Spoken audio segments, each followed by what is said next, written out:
All right, no intro tonight. Special show tonight of the Hedgehog Watchdog. 2 days before the election here in South Dakota, so we're going to do an election night preview or election show preview. We're going to do some, predictions, what we think is going to happen. Joined tonight by the Dakota Rustler himself. The treasurer of the LPSD, Daryl Root. Welcome to the show. Hey, thank you. It's been a while since you've been on. Yeah, it has. Quite a long time. I wasn't even sure I was going to do one of these shows, but I saw your post and you were talking about wanting to do like an election recap show, and I'm like, well, fuck it. Let's do an election. Well do a pre-cap. Yeah, pre-cap. That now's the fun part because we get to speculate. I imagine myself and probably some other people come Wednesday morning are not going to be too happy depending on the issue, but I don't see that your camera's on. I don't know if you want that on or not. My camera, it shows I'm on. Okay, I don't see you, but that's okay. Huh. All right, well, let me just double check. I'm going to click on Facebook, go to our page. I want to make sure. I don't know how many audio listeners we end up getting after the fact, but it shows me on Facebook, so okay. We'll go I'm with not it. getting. Yep, that's fine. All right. I don't know why that is, but you don't want to look at me anyway, so. Gee. But let's see, where do we want to start here? Well, every seat in the House and the legislature is up for grabs. So we got elections. We don't have to start with predictions on that, but we've also got a bunch of ballot issues. We have Amendment D, which is Medicaid expansion. That's on the ballot. We have IM27, which is recreational marijuana. That's on the ballot. But a lot of local issues as well. There's jails on the ballot in certain places. I know my county's got something on the ballot to build a new jail and law enforcement center. I think Lincoln County has the same thing. We could have had Devin maybe talk about that, but because he's a Lincoln County boy. But those two issues, we can start with those two issues, but the voters actually voted down both of those jails last election. So it's kind of interesting to see them back on the ballot again after the voters already said no. Yeah, it's a lot of issues this year that are rehashes of old issues. Yeah. I don't know why the first time around just can't settle it. That's life, I guess. So in my county, whoops, go ahead. I was going to say the problem with jails is nobody wants it in their backyard. And the other thing I would question too is, are they really necessary? I mean, if we would take a more open approach on all the marijuana laws and quit busting people and stick them in jail for using it, we could probably ship them. Well, you'd have a lot of people not in jail, and we could ship the people who need to be in jail into existing cells. Yeah, for sure. Let's get rid of some victimless crime laws and let's free up some space. So these, I generally oppose these jails being built because, like you said, are they necessary? I don't know. In Lincoln County, that's just south of Sioux Falls, it's like got some of the fastest growing cities in the state. So I imagine they rely heavily and they contract all their inmates over to Sioux Falls. And so I'm sure that's expensive. I don't know. There's an argument that they need this jail. They're spending money outside the county. My county, the argument last time against it was they were trying to add it on to the courthouse or something like that. And the people were generally opposed to it because the courthouse is a historic building and people didn't want to see it, changed, destroyed. So I could see I kind of hope not, but I could see both of those measures passing in those districts. I mean, maybe not Lincoln County again, but my county, like I said, it seemed like most people opposed it because of just where it was going to be versus opposed to the jail in general. Yeah, I think everybody wants jails to house the criminals, but like I said, that whole NIMBY thing, not in my backyard, nobody wants it close to where they think somebody's going to escape and present a hazard or a risk of danger to them or their family. So I understand why people don't want it. You know, if we need them, they need to be built. The question is, do we need them? Yeah. And my answer to that would be no, if we just revamp some of our laws. Yeah, their argument in my county is that the jail is like 110 years old or something like that. And it's not up to code anymore. And blah, blah, blah. And, you know. If you're a hardened criminal that killed somebody, I don't know if they even put those people in your jail. You know. No, probably not. We're so close. If you committed violence against somebody else and you're in jail, I don't care if you're in a 100-year-old jail or a 10-year-old jail. Amenities aren't supposed to be in your future. So Sean McDaniel says they built a prison 40 miles south of us. He's in Pierre, so I guess I didn't hear that. Where's that at, Sean? I did hear in the middle of nowhere. Yeah, I did hear they want to build a women's prison out in Rapid City, or they did break ground on it, which is kind of crazy to me because like 70% of all women in prison right now in South Dakota are in there for drugs. And so in that case, it's like, well, we don't really need this new prison. He says Texas Panhandle. So he said growing up. All right. So not in South Dakota, but he's in Pierre. So I actually did read an article recently about the mayor or something of Mobridge, or not Mobridge. What's that place? We had our convention there. I'm blanking on it. It's right there on the river. Chamberlain. We had it. Chamberlain. Yeah, there you go. Yeah. So Chamberlain. I was thinking you were going back further than Chamberlain. So Chamberlain, the mayor, he was quoted in an article, talking about wanting to build some regional jail in Chamberlain, and he basically said it would be a financial benefit, and to the county, and the county could use the money essentially. And I couldn't think of a worse reason possible to build a jail than just that the county needed the revenue. You know what I mean? Yeah, well, if that's the case, let's stick one up on every freaking corner. Yeah, right? Well, and that's kind of... I was just going to say, that's my problem with jails in general and more prisons in general, is that once you build them, now you got to fill them, because they're not cheap to maintain. They're not cheap to staff. They're not, Right. So it's not going to encourage the state to make changes and loosen some laws. And I definitely think violent crime is an issue in South Dakota. That's kind of been going up. It's definitely getting there. And we don't do enough about it. We don't, in my opinion, some of the sentences are a little bit light on the, you see a guy stab somebody and get less than 10 years in prison. It's kind of shocking to me, but... Yeah, it sounds like attempted murder to me. You should be sitting there for quite some time. Yeah. I guess I don't know what the legal definition of attempted murder is, but yeah, when I see things like that, it's like, well, how's that not attempted murder? It's like, well, I didn't actually mean to murder him. It's like, well, I don't care. You stabbed him. It depends. If you just stab me in the leg, you didn't try to kill me. But if you stab me in the chest, maybe you did. Yeah. Well, it's assault either way. I mean, you get them for the highest level of assault there is. Yeah, in South Dakota, aggravated assault carries the maximum penalty of 15 years.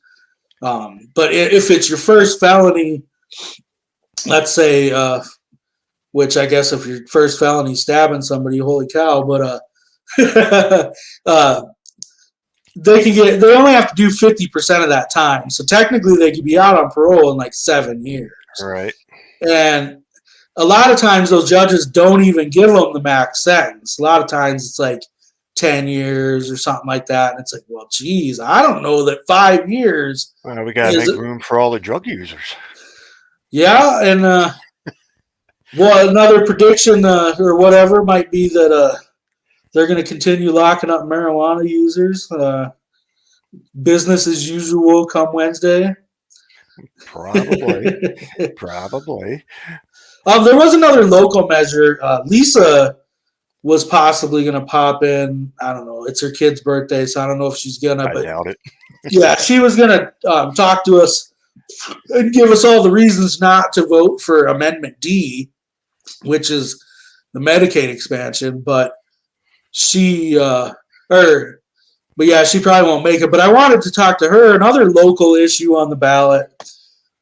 It doesn't really affect you or I too much, Daryl, because we don't live there.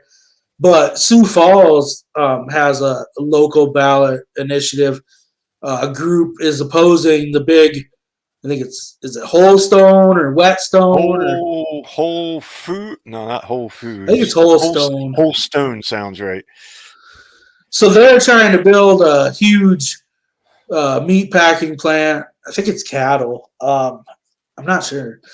I think it's cattle, but so they're trying to build a huge meat packing plant. I mean, I think it's one of those things where I think the land they bought might technically be in city limits, but it's not really right in the city. You know what I mean? Yeah, technically it is in city limits from what I'm reading. Yeah. So, well, you got a lot of people there. They don't want it because of, well, the old-fashioned definition of a slaughterhouse is smell, lots of trucks, lots of cattle, lots of noise, and everything else. All slaughterhouses have come a long way. You know, I was reading an article on it. They have all sorts of plans for like air scrubbers and other methods to control the odor and the noise.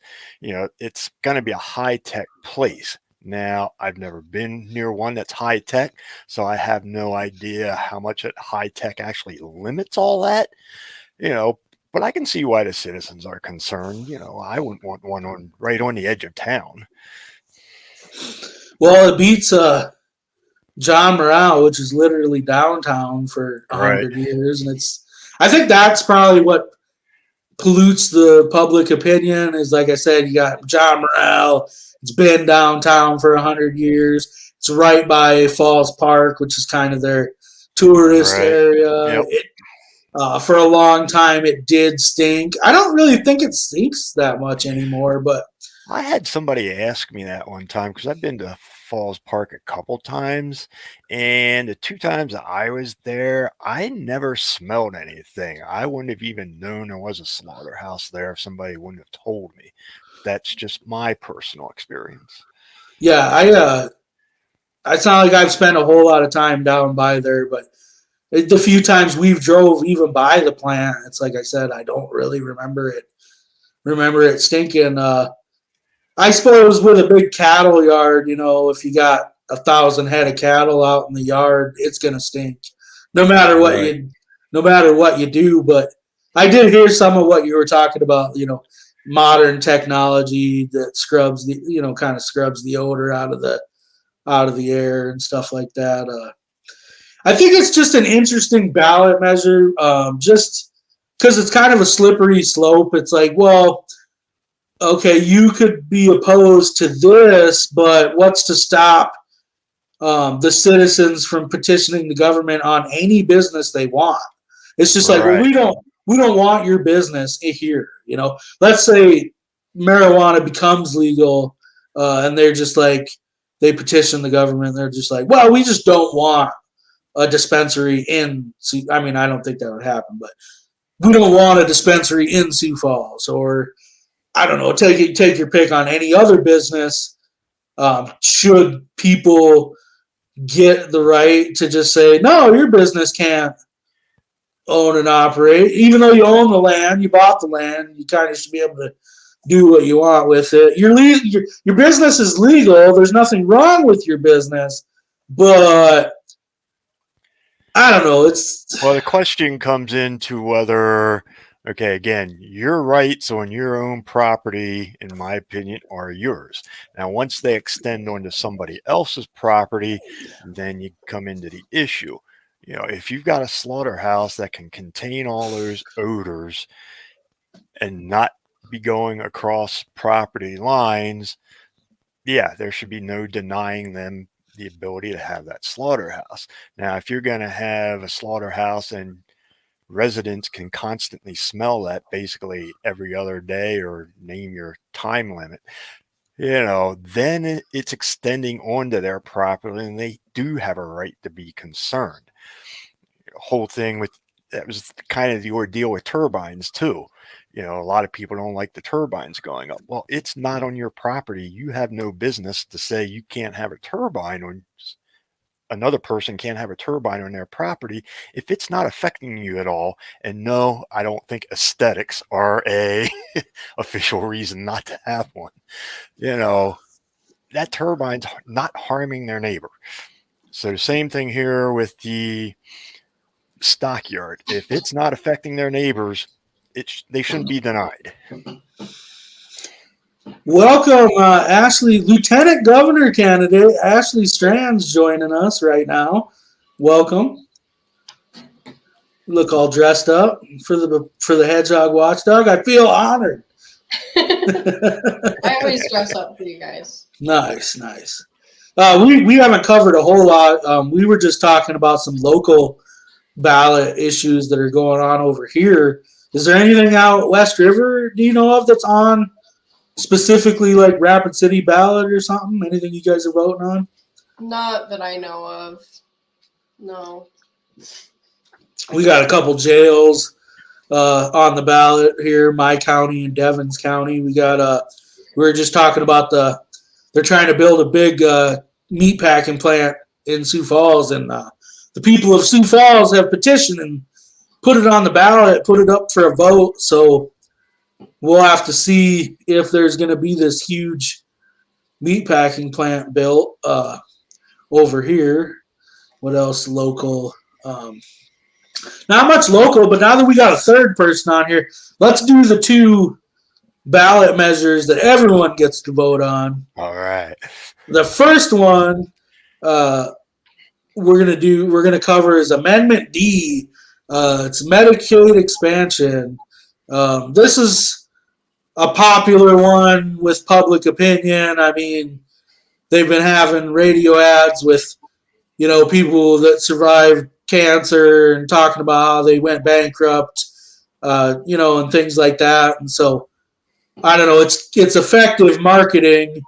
They've also marketed it to farmers because a lot of farmers, most farmers, are self-employed, and good luck getting health insurance, or good luck getting reasonable health insurance when you're self-employed and paying out of pocket. I remember when I was campaigning a couple years ago, talking to some farmers that were paying almost $2,000 a month for health insurance, which is crazy. I mean, I thought a few years ago when I was paying, $600-700 a month, I thought that was crazy myself too. But so Medicaid expansion, like I said, they've been doing a lot of advertising.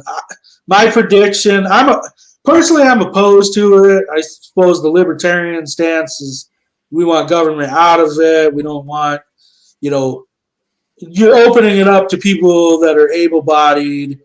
A lot of times they say, well, my job doesn't provide health care. Well, in my experience, a lot of people work jobs that they want to work.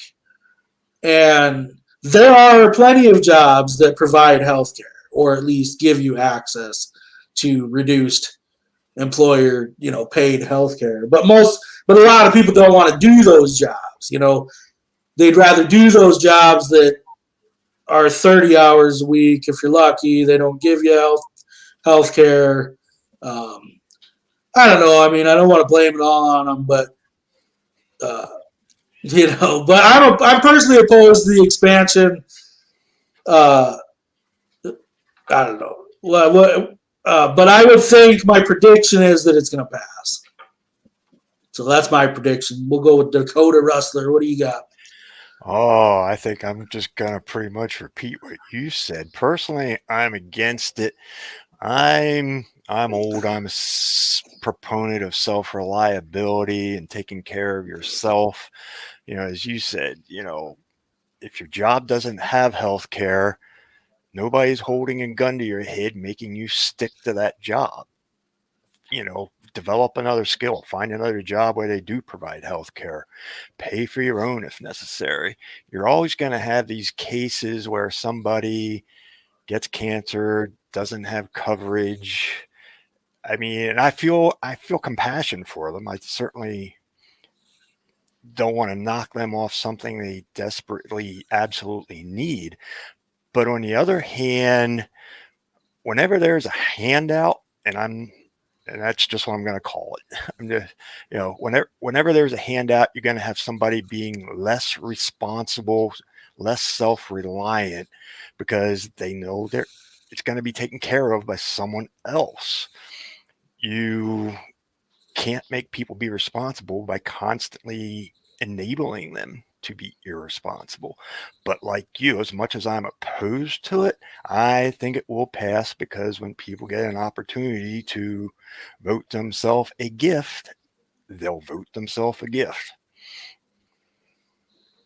I agree with both of you. I also want to add that I would like to keep the government out of people's doctors' offices completely, if not as much as possible. And this just gives the government, if the government is paying for your medical care, they can decide what they do and don't want to pay for. And you might not be able to get something that you need still.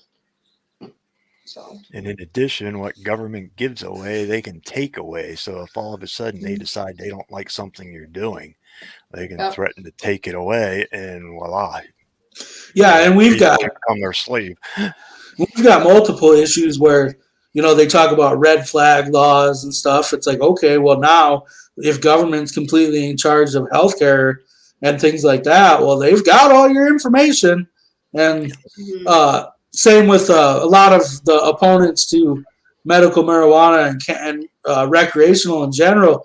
They point to, federally, you can't own a firearm if you have a medical marijuana card or something like that. And, so that's a slippery slope too. Now the government's got your medical information, so maybe they tell you can't own a firearm. Yeah. Possible. We're going to add, we've got Tamara Lesnar, U.S. Senate candidate, coming off of her debate on Friday night. We're just covering some ballot issues real quick. Okay. So the second ballot issue that is on the ballot is IM 27. The people of South Dakota get to vote on recreational marijuana again after Kristi Noem and her cronies sued to overturn it last time. Just some quick points on that. Last time, I'm worried about it passing this time. We'll get everyone's prediction on whether it will or not. But I'm worried about it this time because last time it had the benefit of medical marijuana being on the ballot at the same time, and people overwhelmingly supported medical. It was like 70% of the vote that voted for it. There was only 54% of the people that voted on Amendment A last time, which was recreational. So it was a close one. But the other thing was there was no real opposition, group opposition last time. They kind of came in at the last minute. So there was no, all right, there was no organization. Let's mute here for a second, but So there was no organized opposition last time. This time, the Karens, I wrote an article about it the other day. I was like, the Karens of South Dakota have gathered together in full force. They've spent a lot of money. They've got billboards up. I got some propaganda in the mail the other day. Yep. They've been doing a lot. They've been spending a lot. They're organized. It kind of seemed to me like the pro cannabis people weren't doing as nearly as much as the opposition was. So, and it's a midterm election. Midterm elections tend to mean less young people vote because it's not a presidential election. I'd like to see it pass, and I'm just a pessimist, but I hate to even predict that it's not gonna. But geez, I don't know, man. We'll go with everyone else first. What do you think, Dakota Rustler? As far as my prediction, I think it's going to be extremely close one way or the other. It did pass last time at 54%. And what I'm seeing is a lot of churches are really coming out against this. You mentioned mailings. I'm getting a lot more vote no mailings than I am vote yes mailings. So the antis are definitely doing more, putting more money into this and trying to get people to vote no. Kind of what irritates me is a church in my town has a vote no, and then it says protects South Dakota kids. And it's like, number one, kids can't buy it. So even if it passes, they can't get it, and the government, great. How well have they done protecting kids from alcohol and drugs and other stuff? So it's like the whole kid argument to me is irrelevant. But I do have a feeling because the antis are coming out a lot stronger, and it was 54-46 is still kind of close. And because it was that close, I think I don't know. I think it may fail. Tamara Lesnar, she supported the issue, but what are your thoughts on the subject? On recreational marijuana? Yeah, I am 27. Do you think it'll pass this time? Well, the last time I looked at polls, it actually was higher than the nays. So I think we do have a good chance of passing it and we all know polls are skewed. So I guess we'll have to wait and see. But, I came out on national TV. C-SPAN was broadcasting this as well, and I said I support it 100%. Now, I'm sure that might get some people angry and probably not vote for me now, but, it's too bad. It has a lot of medicinal qualities to it. It helps people with depression, like you see the soldiers, so many are dying by suicide, and it has really helped them. In the case of MS, it really helps cut down spasticity, which if anybody knows what it's like having a Charlie horse sometimes for 5 days without relief. So, and a woman who lived in London went to Amsterdam, and she had MS and she was wheelchair bound. She started using marijuana, and now she can walk again. There are some really good medicinal things about marijuana, and I don't see why it has to really be a big deal. I mean, it actually was written in law to actually put Hispanics, Latinos in jail, and then everybody else of color got grouped into that. So, and it's a natural plant. Like, really, honestly, it's like tobacco, right? I mean, think about it. It's cash. That's why I honestly think it's illegal. It's a cash crop. You could literally grow it and never deal in a taxable transaction ever again. Because it's a cash crop. People want it. So that's part of the reason I think it's illegal. But tomorrow we need you in Congress then, because should I am 27 fail, we're going to need to decriminalize at the national level. But also, like you pointed out about it being medicinal, on the national level, they still have it as a Schedule I narcotic. Right. It has no medicinal value whatsoever. And we all know that's not true. Right, but Schedule 1 drugs are heavy hitters, and there should be no reason why it's on there. But again, it's political play. Put it as a Schedule 1, and then you have no problem. You can just arrest anybody you want, those who use it, and ruin their lives forever with a conviction. So I definitely will be working. I'm sorry, moving around, but the computer always gives me a problem when I try to log in here. So I'm on my phone, guys. That's Maybe all right. somebody can help me. Anyway, I definitely at the national level will be trying to legalize it so that we can actually include banks and credit unions in being able to move the money legally. So, and I don't think anybody should have a conviction for smoking marijuana or using it in any way. I will say this, though.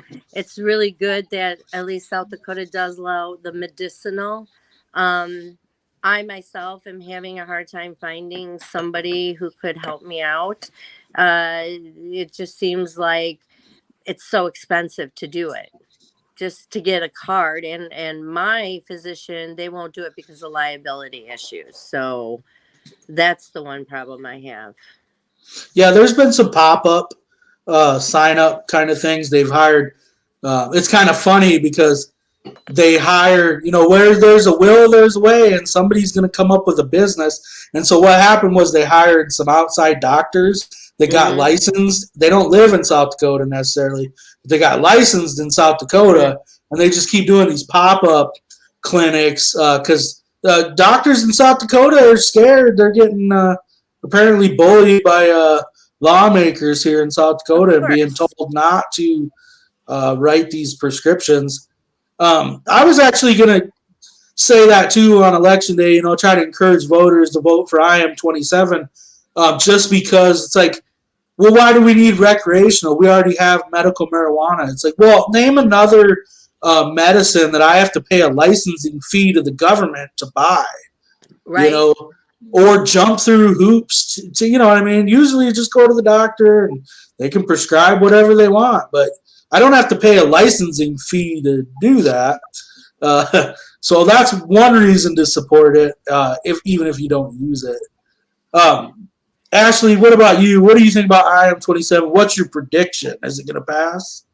I am really hopeful that it's going to pass. I think there's a lot of people here that support it, but I'm worried about people being discouraged because of what happened last time around. The fact that it's a midterm election. There's a lot of factors that could make it less likely to pass this time, but I do think there's a lot of support. And Dakota Rustler brought up that there's lots of churches and stuff.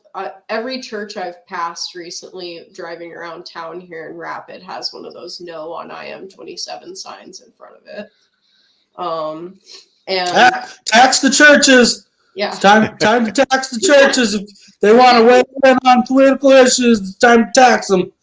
Yeah, it's funny, like the work that the Yes people are doing. Like my husband got a phone call from them tonight, and they called him last weekend too. I just got a text as I logged in here from them, encouraging me to vote yes, and I'm going to send them a text back encouraging them to vote Quint Strand for governor. I wonder how effective some of that marketing is, because it's almost like a lot of times I've noticed like the political texts that I've gotten are from my group of people anyways. Like, so I was like, for instance, the presidential election, I get a message, are you going to vote for Joe Jorgensen? It's like, well, yeah, of course. Like, yeah, you get those messages because you're already signed up on some libertarian list. They've got your phone number and your email and stuff. Well, I get it mostly from the Democrats and Noam's campaign, Bangs as well. I get like donate like texts from them, and I get some some poll surveys, and of course, it's always the libertarians I pick. And I gave crap to one of these because, like I was telling Tracy, I'm like, they were asking me all these questions, but all they had was like Nome and Smith, and maybe she came in twice. And after like quite a period of time of them asking about Smith and Nome, I said, well, where's the libertarian candidate? So it's Sometimes we it's just like the don't get third. enough representation Yeah. in the Some media. I saw one thing, I didn't get it, but I think my daughter got the poll questionnaire. But like you had to answer not sure a couple times before they even listed Tracy Quinn. It's like, well, what the, Yeah, so she not got mentioned that's why twice. that's why polls are hard to know, because it's like they say undecided, but it's like, okay, but you didn't ask about the third person. Yeah. So is those undecided votes their votes, or are they truly undecided? We don't really know. Well, one thing in elections is Republicans will always vote Republican. Democrats will almost always vote Democrat. Elections and ballot issues are usually decided by the independents and extra parties. Those are the people you have to target. So we probably get bombarded because we're registered libertarians. Yeah. And one thing Tamara said, because she said the polls were saying the yays are outweighing the nays by a little bit. That actually gives me a little more hope, because studies have been done that show that polls tend to lean a few percentage points towards the Democratic side of issues, and I'm sure they're probably for this. And I'm not going to say why, because that'll offend Democrats, but but polls generally tend to lean on the more liberal side, so that gives me hope.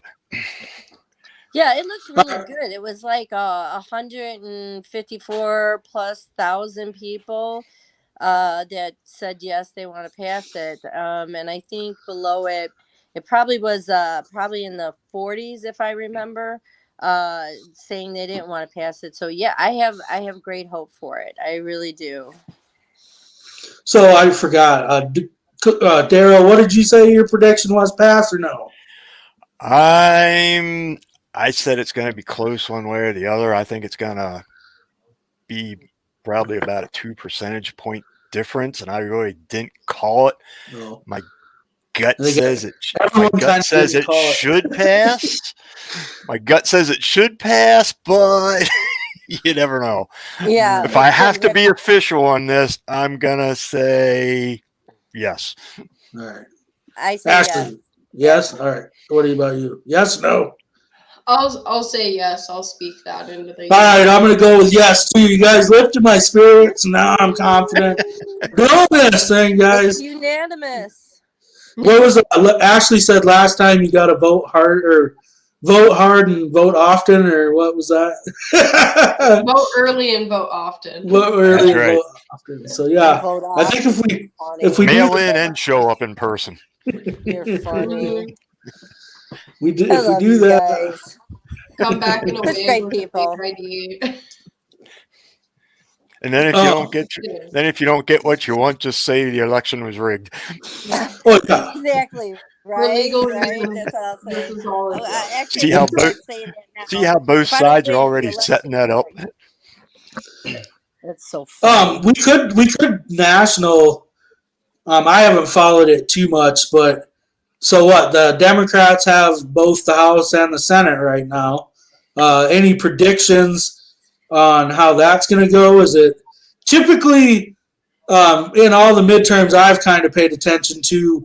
Whenever one party has control of both chambers, one of them at least flips to the other side. Any predictions on that from anybody? Since I'm generally more interested in national issues and state issues throughout my life, I'll start off with this one. I think there's going to be 3 races to watch. Number 1 is Georgia with Herschel Walker and his opponent. because Georgia is generally a red state, although it went blue the last time. And if there was any rigging of elections the last time around, Georgia was kind of fishy looking. But if I predict Walker's going to take that one, if the Democrat takes that, I don't think that's going to be a good sign for Republicans. Another one I'm interested in is New York governor, whether Hochul repeats again. I would expect her to, but if for some reason she loses, the Democrats are in trouble. And the closest one, I think, is going to be Pennsylvania between Oz and Fetterman. That's one I'm interested in because it's my old home state. My kids and grandkids still live there. And you got two guys that shouldn't even be there. Oz is a celebrity doctor. Never really lived in Pennsylvania. Fetterman, he's been a politician, but since his stroke, he can't articulate what he wants to say. And I'm not even 100% sure he understands what he's supposed to articulate anymore. I mean, neither of them should be in there. So I think that's going to be a really close one too. And I don't know. That's, like I said, if Herschel loses in Georgia, I think that's good news for the Democrats. If Hochul loses in New York, I think that's good news for Republicans. And Pennsylvania is kind of a toss-up. They're a purple state anyway. But those are the three I think that are going to tell early on because they're East Coast as to what's going to happen. I admit I have not really paid much attention to like outside races, although most of what I've heard about Herschel is not exactly good good things. And then the Dr. Oz Fetterman, I kind of saw a little recap of their debate. But I don't know too much. Tamara, with the Libertarian getting elected from South Dakota, how's that going to play into flipping the Senate? Well, unfortunately, I think the House is probably going to win. We saw this before when Obama was elected, where the Senate stayed Democrat, but the House flipped. So I think we're going to see that because the Republicans really want to get in there and make the laws. They have more power with regards to making those laws than not really, but with the Senate, because even though we can introduce laws and referendums and a whole bunch of other things, it's really the House that brings up the bills mostly. So I think we might see that. I have strong faith in Colin Duprell, and I think, he's won in a huge House, but I think he can do a lot of good in there, and that's how I predict it. I think we're gonna maybe have Democrats hold Senate, but I'm gonna be in there. I'm gonna be in there. Well, that's the important thing. Everything else exactly. Ashley, what about you? I know you're focused on South Dakota. You got any prediction on what's going to happen with the Congress? I'm really not sure. I feel very hopeful for Colin and Tamara. I think they're at least going to I will be happy just to see us all get good numbers this year. Yeah. I'll be really honest. I definitely think we're going to have a record vote total this year. Yeah. Last year we set, I'm pretty positive it was a vote total record because, like I said, Uriah got the chance to run unopposed against Dusty too, and he got 19% of the vote last time. That's awesome. So I kind of figured that 19% is kind of like the base number, and we're only going to go up from that number. Yeah. So definitely I think we're going to have a record vote total for sure.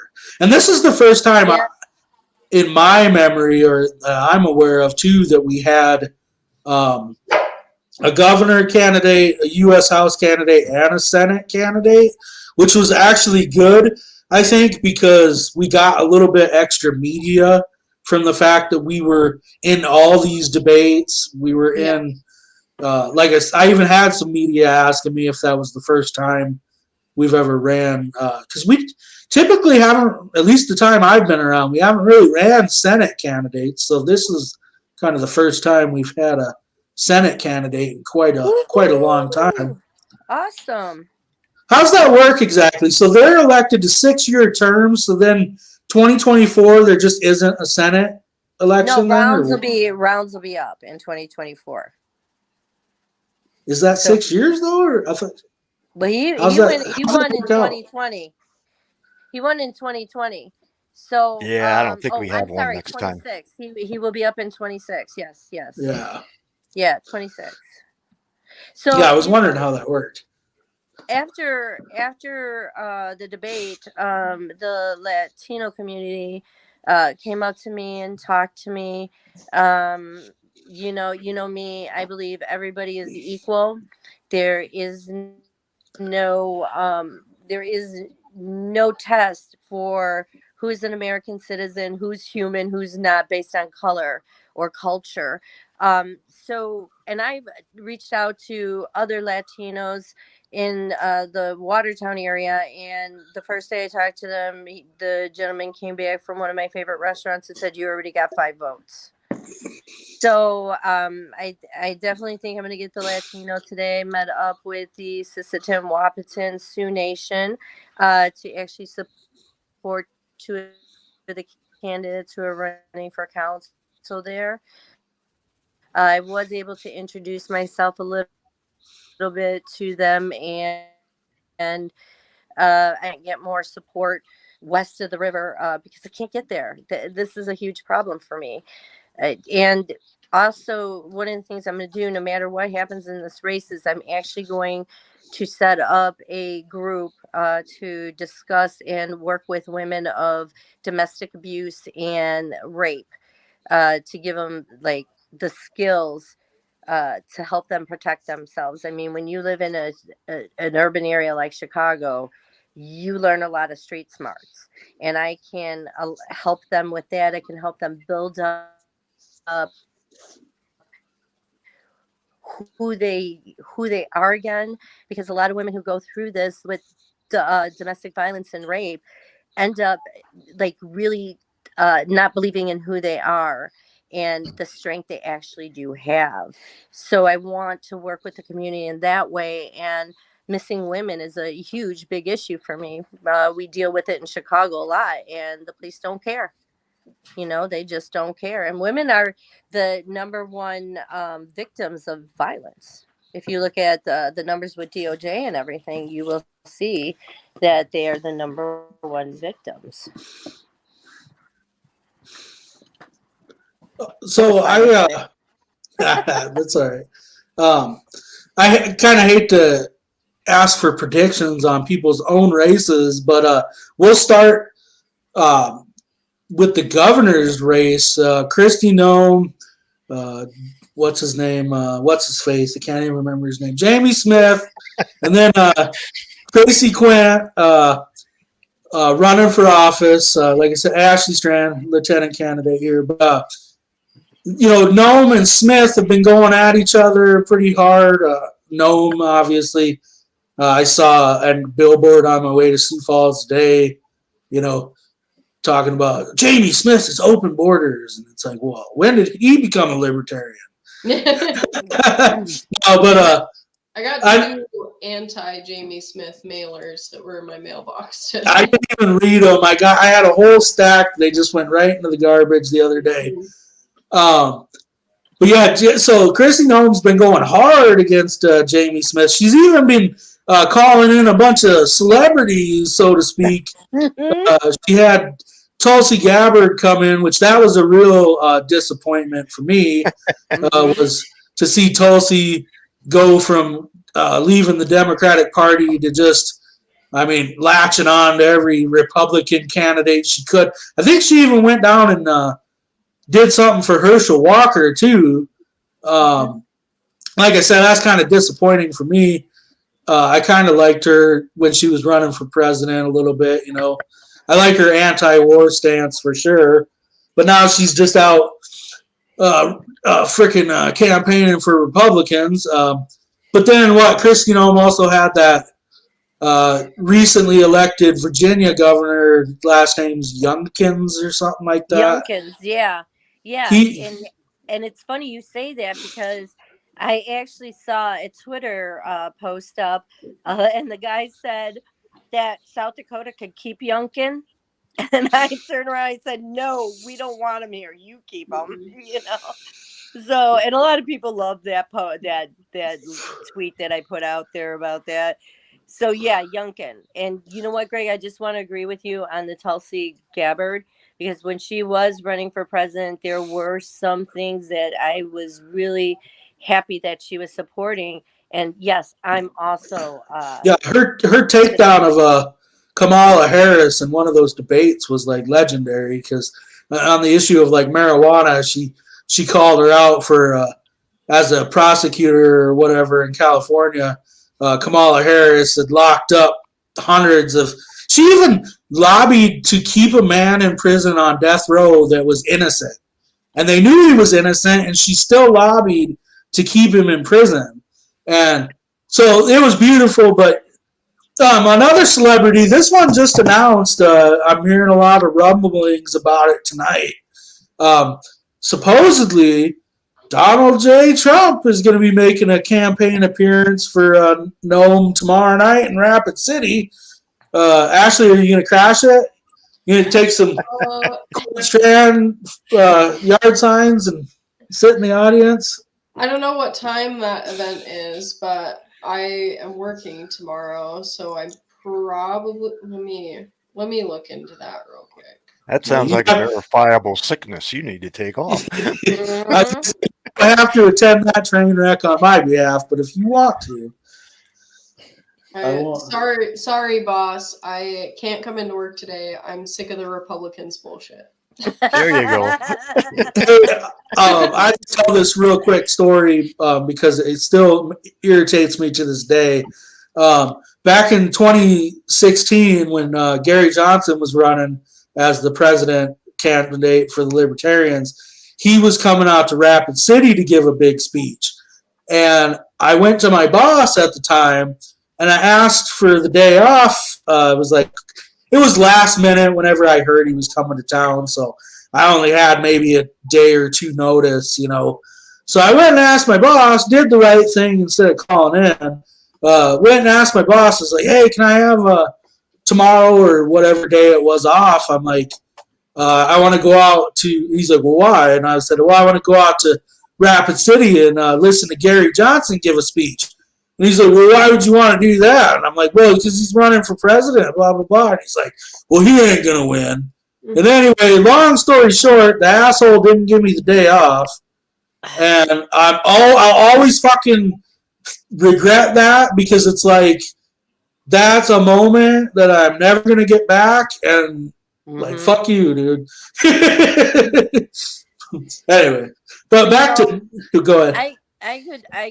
Ashley, I give you a lot of credit. I actually couldn't go there because I would feel my brain cells dying rapidly if I did go. So, and maybe that Chicago street girl might come out. So I'll refrain from doing that. And I watched my debate, and I actually saw my Chicago street girl come out at one point, and I was like, "Oh, there she is," you know. So like with Nome and Quint and Smith, we'll do a prediction. And if Ashley doesn't want to make a prediction, that's all right. I hate for someone to predict when in their own race. But what do you think? Who do you think is going to be the victor that day? You think it's Smith? You think it's Nome? I mean, this is such a red state that me personally, I predict that Nome is going to get reelected. I think she got like 70% of the vote in the well, maybe no, it wasn't that close. I think that Hogard got some votes, but he's even more right wing than Nome is, and so my God, we didn't need him. We didn't need him in office, but so that's my prediction. Nome's probably going to get reelected. What about you, Daryl? I don't see any way Nome's going to lose, as much as I'd like Tracy Quint to be our next governor. Let's face it, Noam's going to win. I don't see Jamie Smith taking her either. I mean, we're just such a Republican state. I mean, we're as Republican as New York is Democrat when it comes to major elections. So I don't see Noam disappearing.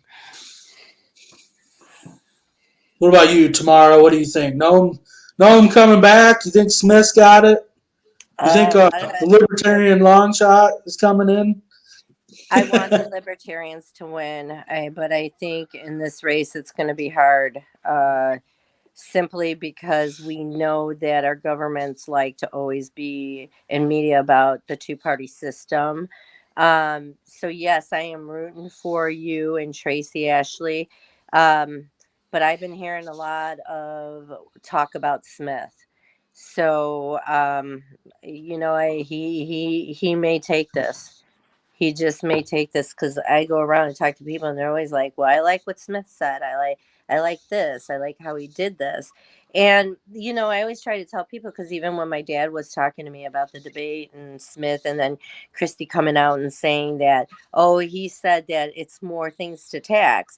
The first thing I said to him is, Dad, it's probably out of context. You need to look it up for yourself and find out what it is that he actually said. And then, of course, then he came on, and it was a Republican who actually said that. Well, actually, he was saying it.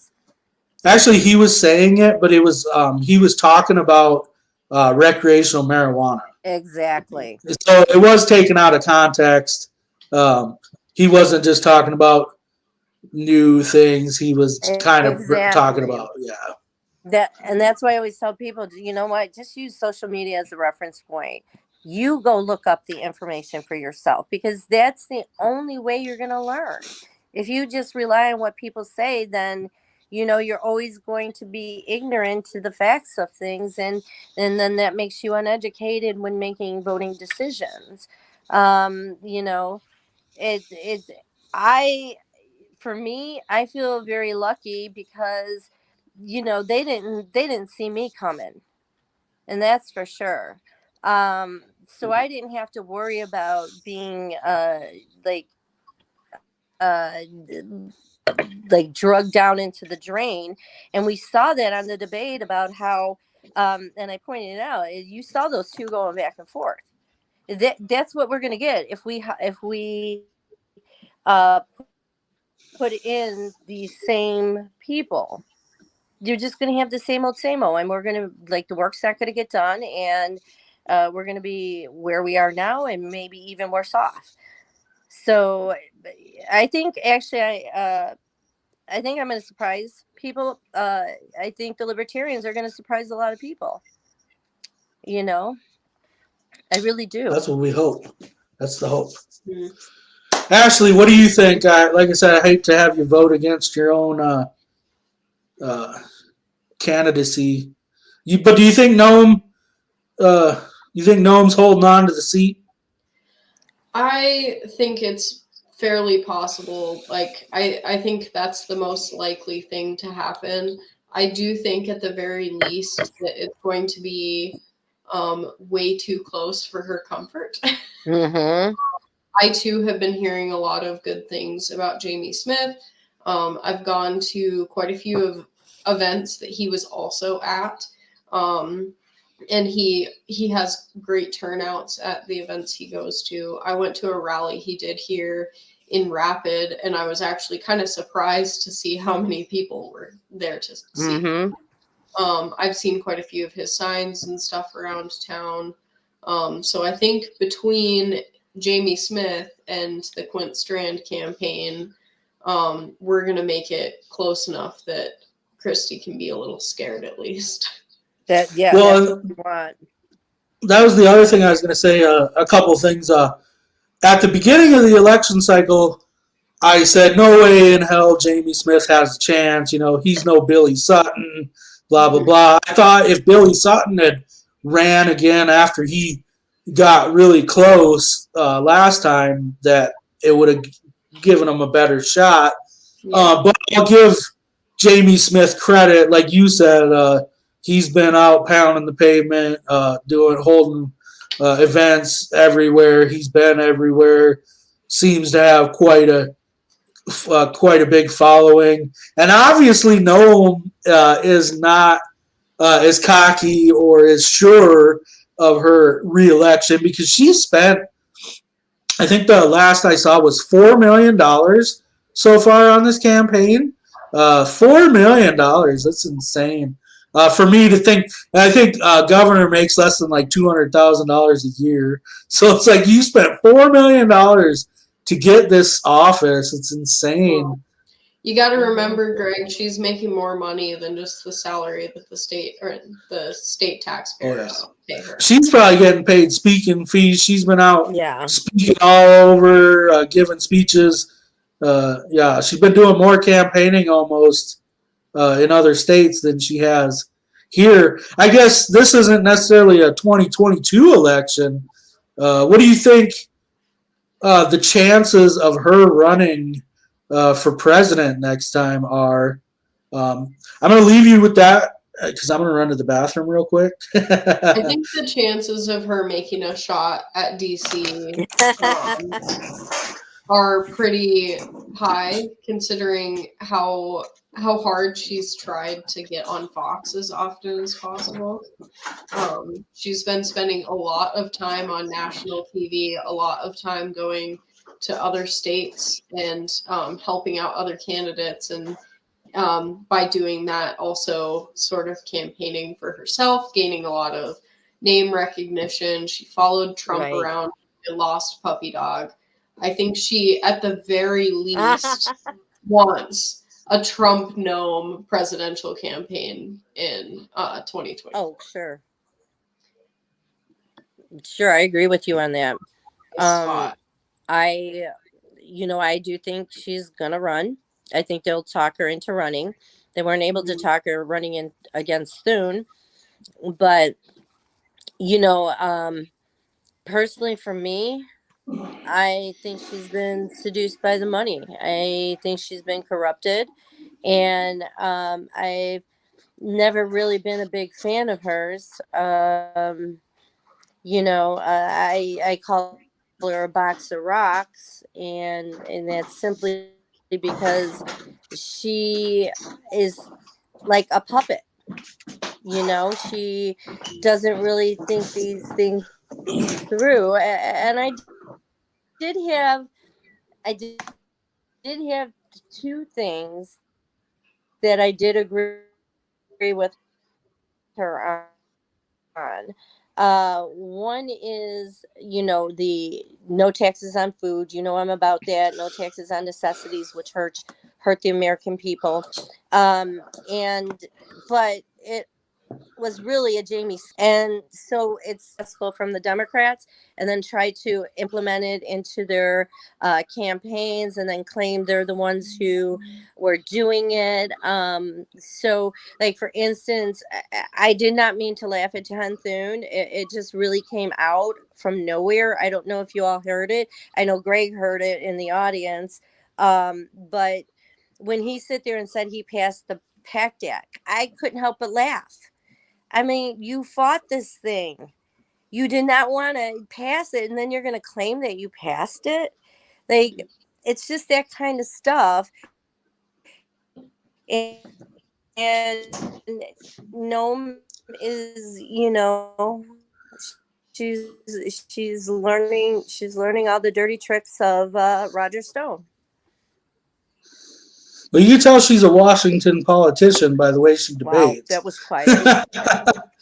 Yeah, that debate she did, oh boy, she pivoted like her second job is in the WNBA. Oh, yeah. Oh, my God. Pivot. But see, that's why the two-party system needs to be destroyed, and that's why it sucks, because as long as they just continue to pit one side against each other, that's their bread and butter. That's how they get reelected. It's like, you can't allow this liberal wackadoo over here to get elected, Vote for me because the other guy's evil. And really, they're just the lesser of two evils. And I'm sorry, but I don't vote for evil, period. Yeah. I think we lost you, Daryl. We don't have you on volume. Who? It doesn't say mute, Daryl. Oh, Daryl. I don't have you. I would sign language. Let's see. What is it? I forgot it. I would sign to him his name.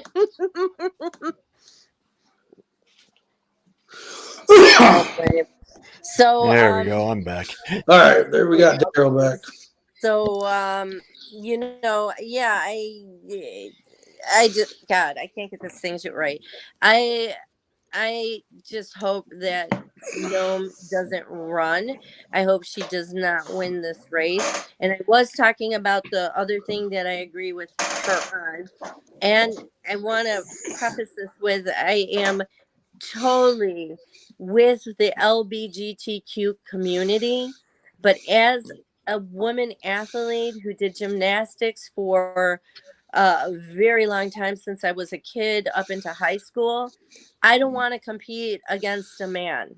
I don't. They just physically have different characteristics. They are known to have much more muscle mass than a female of pretty much any species. It's the secondary sexual characteristics. And to me, that would just be an unfair advantage. And, if this is what, and I support this, is that we should just have another division for transgender people to compete against each other. There And aren't then you enough can, transgender people for them to have their own league. I've thought of, and this is nothing for the governor and lieutenant governor to legislate by any means. This should be something that's up to schools locally. But what I would like to see done is maybe a couple of different leagues based on ability and statistics, how well these players play. Because nobody wants to talk about female to male transgender kids playing in boys sports because they aren't a threat. I have. There aren't enough of them. There aren't enough of transgender male to female kids or female to male kids to make like their own league. And well, they could have. It's going to be unfair too. They could come up with some kind of co-ed league. I mean, oh, for sure. Technically, like a lot of schools allow like wrestling. You can see women wrestling guys. But that's kind of what you're saying, based on class-based. Well, but I was also going to say is a lot of times the reason that the women are included in the men's wrestling too or whatever is there aren't enough women wrestlers to even have their own division Right. or whatever. Yeah. In my day, we had intramural sport. In my school, there were girls on our basketball team that could have maybe played with junior varsity boys basketball, and there were boys on the team that maybe weren't quite good enough to play with the boys team that could have played on the girls team if they just did it ability based. Or you had could to do try out, and then they had team A, team B, team C. Well, even like when you do in bowling, you could have a mixed league. You can have, in the schools, you can easily have a mixed league where it's, both or all three. And yeah, it depends on the sport too. Like, bowling has fighting. Yeah, like bowling's one thing. MMA. Bowling has handicaps though, which even it out. You don't have handicaps, in basketball, baseball, etc. When you get into there's been talk about transgender people competing in like MMA fighting, and you get somebody that's male to female that went through a male puberty fighting against women. They have a different bone structure. They tend to have more reach. They're going to have more muscle mass. Taking hormones can change that to a degree, but it's never going to completely erase what that male puberty did for them. And that can be dangerous for the other people. But I think rather than what Noam has done with the girls sports thing and acting like it's a feminist issue, though, those transgender girls can't play sports now because they can't play on the boys team either. Yeah, and that's why they need to have their own They're league, going to like be you uncomfortable in the suggested. locker room. I'm sorry. They're if you have male to female transgender girls in high school, they're not going to want to play for the boys team because they're not going to be comfortable in the locker room with all the boys. Like I think it's a deeper issue that requires more than just stay the heck out of our league. Well, I would just go full libertarian and say that sports doesn't belong in public education to begin with, and it should I all be agree. privatized. It's Because not that. you're not there to shoot basketball hoops. You're not there to kick field goals. You're there to fucking learn, and that's it. I would I say agree. Sports teach kids things, but like schools put a ton of money into their basketball team and their football team and neglect their music and drama program. Mm-hmm. Yeah, in back in my day, because you guys know I'm old. No, I you're did not. enjoy actually. Well, I'm sorry. What'd you say? You're still a Somebody young said pup to something. me. Daryl's the retired one now. Hey, I'm the Well, retired one.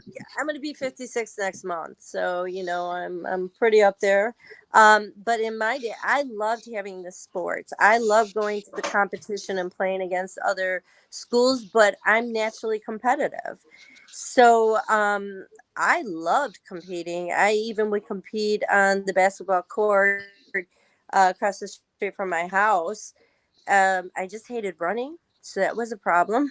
I love gymnastics, and I do have to say, and Ashley, like you and I agree that males do have much more muscle mass, body mass, even being long armed. And I just know I could never compete against a male gymnast. They have just too much strength. And they have much. It depends on too, like everybody's different. I'm a 5-foot woman with like short arm span, not very long legs. I just am not gonna ever be as strong as somebody that's larger than me. There are males that are smaller and have less muscle mass, and I just think that that's a much deeper issue than just how Christie's made it her feminist talking point that we're going to keep boys from beating up our girls in sports. Well, I think it's a start, but it doesn't fix it by any means. Right. And we used to have intramural sports where it was a combination of both male and female, and we competed in that way too. So, that's a good way to go about it. We have mixed volleyball, And I think I brought it up in another podcast, maybe Greg remembers, but I actually have a cousin who was the quarterback of her high school football team. Nice. So, like, yeah, I don't know. I think it should be ability based. If you try out and you're a large woman or you're female to male transgender and you play damn good football, welcome to the football team. And if you're male to female and you're not so strong, you're gonna beat the absolute crap out of the other girls' basketball teams. Mm-hmm. Welcome to the girls' basketball team. And unfortunately, there really is no women's football. So, yes, I could see that for sure. Well, they tried to get a lingerie league going at one time. Oh, it still exists, I think. My high school had every year around homecoming, they would have a powder puff football game, which was all girls playing against each other. Yeah, my school did that too back in the day. Yeah. Well, at least it wasn't that football game they put on with the girls in all the lingerie playing football.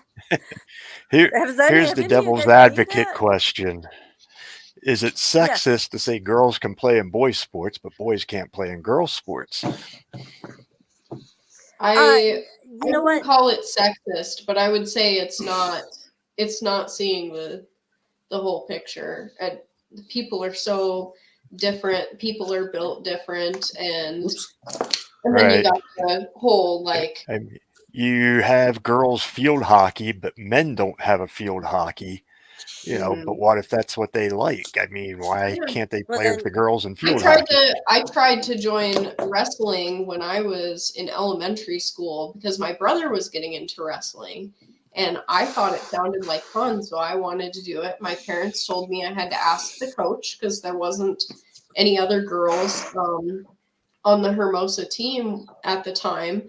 And when I asked the coach, he said, "No, absolutely not. Girls can't wrestle. And if I let you wrestle, even in practice, the boys wouldn't know where to grab you and it would just be awkward. Absolutely not." And I'm going to agree. I'm going to sound like an old fogey, but I agree with him there, because if I'm wrestling a too. girl, especially in today's society, and I mean, you're grabbing anywhere and every place you can in wrestling. How do I know sooner or later that girl's not going to say I went too far in where I grabbed her during a wrestling match? If you're a girl, that's kind of I think that's hyperbolic. I think if you're a girl and you're signing up for wrestling, you know what you're signing up for, and that is rolling around on a mat, grappling each other, and you're probably gonna get your chest grabbed or your butt grabbed, and that's just part of the sport. The boys do it to each other, and it's gonna happen to you whether you're wrestling another girl or a guy. I want Right. to interject here for one thing. We all know what teenage boys are like, right? So, maybe getting that accidental grab in might pop something out. You know what I'm saying? And that's why you should wear a cup, boys. I got so tired of going to wrestling meets with my brother and having to see everything. I don't think it's First of all. sexist myself. I really don't. I just think it's, something that we know men prefer. They generally prefer women not being in their sports. That's what I've heard. That's what I've seen. And this is true even today in just regular relationships. You guys want your guys' night out. You don't want your wife or your girlfriend trailing a backside. There are times, and it's true even with women, we don't want men around. We want to enjoy just women time. So I think that's one obstacle that is hard to come by. But you know what? Somebody wants this. We all know this. If somebody wants something, or if they don't want something, they will find a way to make it happen. And if they want it bad enough, it will happen. So I truly think we should have 3 leagues. That's just my point. But I'm going to leave it there. If you guys want to talk about something else, or if you want to continue. Yeah, because we should talk Go, about the host. elections. We need another drink if we keep Yep, talking. let's go, host. Yeah, even my wife's like, how'd you get on that topic? I was like, I don't know. I went to the bathroom, come back, you guys are talking about transgenders and sports. Next time, mute your mic so we don't have to hear the toilet flush. Being a community myself. I said that it was one of the things I did agree with Christy Nome, just because being an athlete, I wouldn't like it and I wouldn't want it. So, I never got my official word in there. I think and it's strictly I think Noam biological. At least sticks her name in 24, but I don't think she goes too far. Yeah, it kind of made me question when Tulsi was coming to town. I'm like, is that the 24 ticket? Noam Gabbard? But yeah, I don't know. I made the comment to somebody on our last podcast. If she got elected, that'd actually be a good thing. She gets out of here. But I don't know. I mean, look, the federal government can't get any worse, in my opinion. She's scared. Why is she bringing these people in? Yeah, I can. Yes, it can. We got a guy that's 2 steps shy of Alzheimer's in office. Come on. Yeah, but a lot of the criticisms I see too, even about That's Biden, how we it's got like on the subject. But it's the same with Trump. Oh, geez, inflation is terrible. inflation's terrible under Biden. It's like spending was terrible under Trump. It was inevitable after you shut down the country for 2 years. Under Trump, by the way, and every bad policy that a Democrat has, Trump already had that fucking idea. Bailouts, stimulus checks. I'm pretty positive Trump was talking about student loan debt relief as well when he was in office. I don't know. Like I said, or like with the withdrawal from. Yeah, that was Trump's idea, and then Biden followed through on it, and then all the Republicans were like, Biden did that all wrong. Trump came up with the plan. Biden just. It's amazing how they flip-flop every time somebody new comes in. That's how you know they won't solve anything, Yeah, I'm all for it until my opponent gets in office. Then I'm against it. Yeah. And vice versa. Always. And, the people,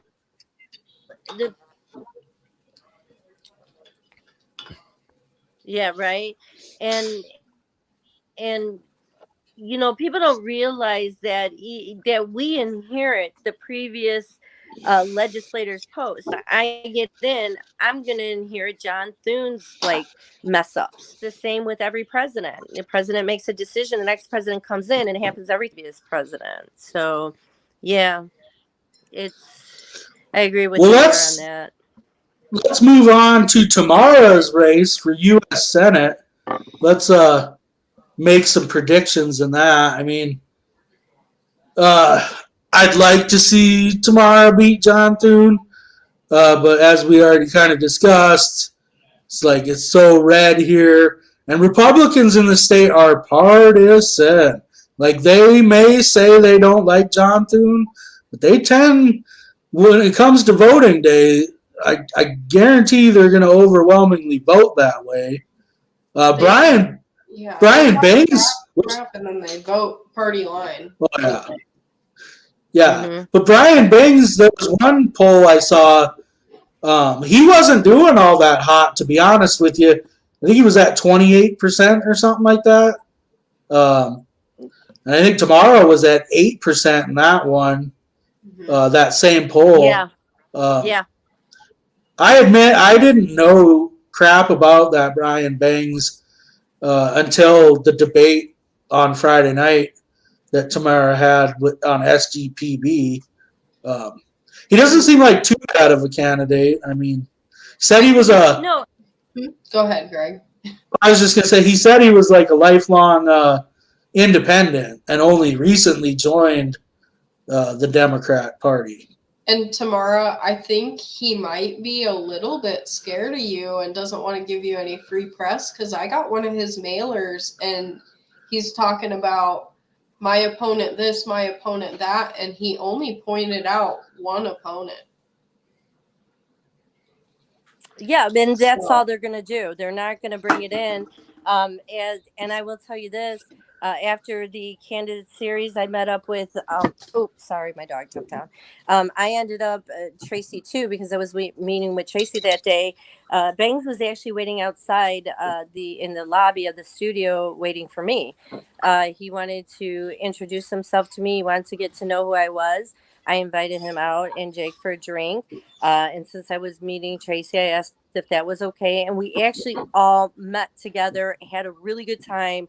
We are very much in step, including Tracy, with what Bangs is going for. So this is how my race itself. I see it, if I do it in order, it's going to be me, Bangs, and then Thune. But, I'm always putting out that good vibe. So, I'm not going to say I'm going to lose. Yeah. Right.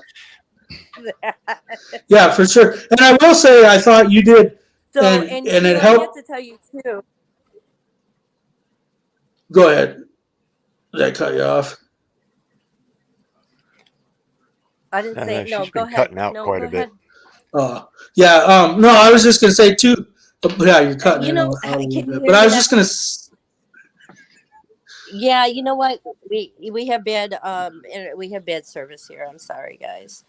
It's not too bad if I quit over talking you, but Can you hear me better? yeah. No, is it better? Can you hear me better? Yeah, we can If hear. I move, sometimes it Well, works you're usually in real good or not at all. Okay. Yeah. Oh, I'm sorry. That's all right. No, I Internet just wanted service to around say here. About your debate too, and also it kind of applied to Tracy's debate. One nice thing about being the outsider and being the libertarian is they don't focus on us. You know, that whole debate with you, he just kept talking about the Democrats and the Democrats and the Democrats. And even though you were taking pot shots at him pretty much with every question, he still almost never addressed you. I don't think he did once, really. No. He never addressed you. Tracy, same thing. You know, Smith and Noam were going at it, and it just kind of gives our candidates the opportunity to just talk versus these attacks that they're just, both of them are doing. Right. And, you know, I pointed that out in my closing arguments about, like, look, you see what went on the stage. This is what you're going to get, again, if you keep voting these two parties in. But I will tell you this. John Thune never expected me to come after him. He thought I was like nothing. And when we left, he did not really want to talk to me. He shook my hand, said it was a good debate. I said, you know what, you got, you know, some good issues. And he's like, well, that's just how it is. And he was out that door. I mean, Brian and I were like hanging around talking to, you know, people in the studio, and he's gone. And, you know, taking you know, shots from both sides. I don't think he really expected that. You know, I really don't. And, you know, I've made him and his campaign aware that I am a threat to his votes. When you're going around and you want to win on your planks, but you go to give them a brochure and tell them you're running against John Thune, and they're like, you already got my vote. And I am going across all the lines. So I do think I have a really good chance. I do. I wish I could have done my debate a little bit better, but, you know, I debate in science, which we have a lot more time to answer questions.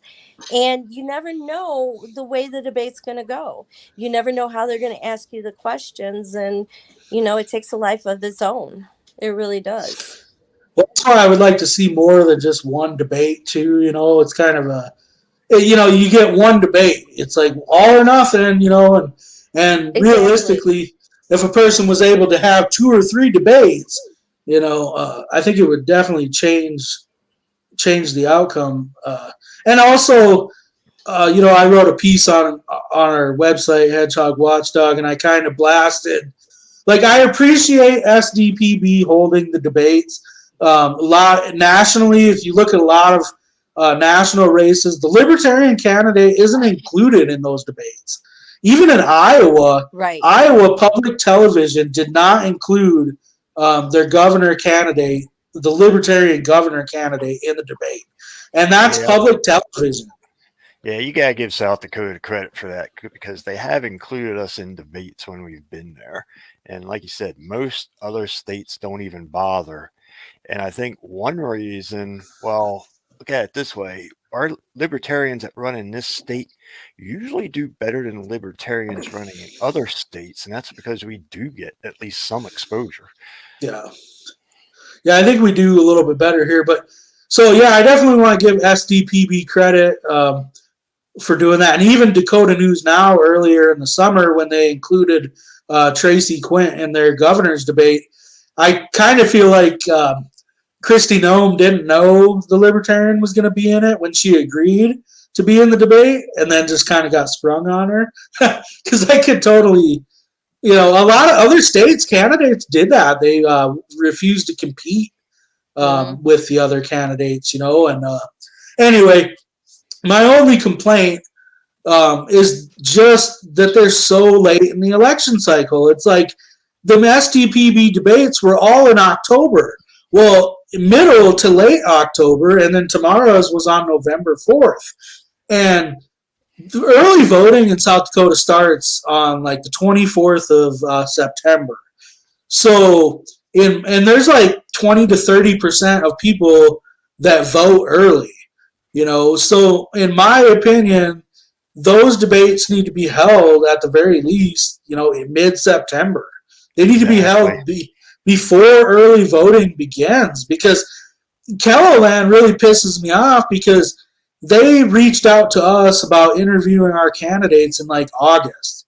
And they didn't start doing these candidate interviews, the candidate series Tamara mentioned, until this last week. They started airing them this week. It's ridiculous. I mean, heck, I voted the first week in October before any of these debates went on. What if I had been somewhat undecided, cast my vote anyway, and then I hear something afterwards that would have made me change my mind? Mm-hmm. What if you found out that your senator was a pedophile who raped his adopted daughter? Exactly. And you voted him in, but typically that's what the Republicans do. They tend to vote in like the rapists, the pedophiles, the women abusers. They like those criminal people. I've noticed. It's really sad that people don't even care about morals anymore when they're voting for people. Watch him get reelected or whatever. But in that situation, I think what would happen is the legislature can actually vote to remove somebody from office. Oh, yeah. And so I think that will happen. But the downside to that is I think Noam gets to pick the replacement. Yeah. So there's another election. There's another win for them. I would assume, though, that if because he is, I'm not sure, is he up for re-election at this point? Yeah, he's on the ballot. That guy. So chances are that, and he's a Democrat too. So chances are that he probably won't even win. No, there's a Republican state senator that he's a Republican. Oh, I thought I read he was Democrat. Maybe no, the Democrats sent out a statement calling for him to withdraw from the race or something like that. But in South Dakota, you can't. Like, the ballots are already printed. Right. Early voting's already began. It's too late, But, like the state, even the state Republicans went after Noam. So I think they would be locked step with wanting to remove him. And they could remove him within their own rules. Yeah. So, and that's what we can do also up in the federal level, but nobody seems to want to bring these people up, for dismissal or any other kind of punishment. And, that's one of the things that I want to make sure that we're doing when we're up in DC is to start holding these people accountable. And that's why I went after Thune about the fact that he's sitting there and he's talking about how he's going to bridge that gap when they asked that question between the two parties. And he had no answer for that. And that's why I called him on and said, you're number two, but you let these people call for violence. You did nothing. You did nothing to censure them. You did nothing to take them out of the office. Nothing. And then he goes on about how he's done bipartisan bills. Okay, well, that's great. I'm glad you do bipartisan bills and laws. But where were you when your party was, creating this violent situation that led up to January 6th? And on top of that, I warned him long time before that happened. I wrote to him. I told him that the way he was voting was going to create this situation. And I told him I was going to run after him. He knew where I felt long time ago. I could see the psychology of the nation. The worst part about contacting your senator or your House rep is that then you're on their spam list for emails. Yeah. I'm like, Rounds will send me something. It's like, what the fuck are you messaging me for, Rounds? I don't even like you. I think I sent an email one time opposing the war in Syria or something. So forever on their list. Well, I have a couple letters from rounds, and one of them was about Kavanaugh, and being a victim of date rape. It's first of all, you're not going to really find witnesses, because when somebody's raping somebody, they're not going to have a witness around. Number one. Number two, then he sends me a letter back and tells me that he stands by Susan Collins' statement. And I'm sitting there and I'm looking at him and I'm like, okay, Susan Collins is gullible. She said Trump wouldn't do something again, and Trump did it again. They know how to manipulate her. They know how to sweet talk her. And it was really an insult to me.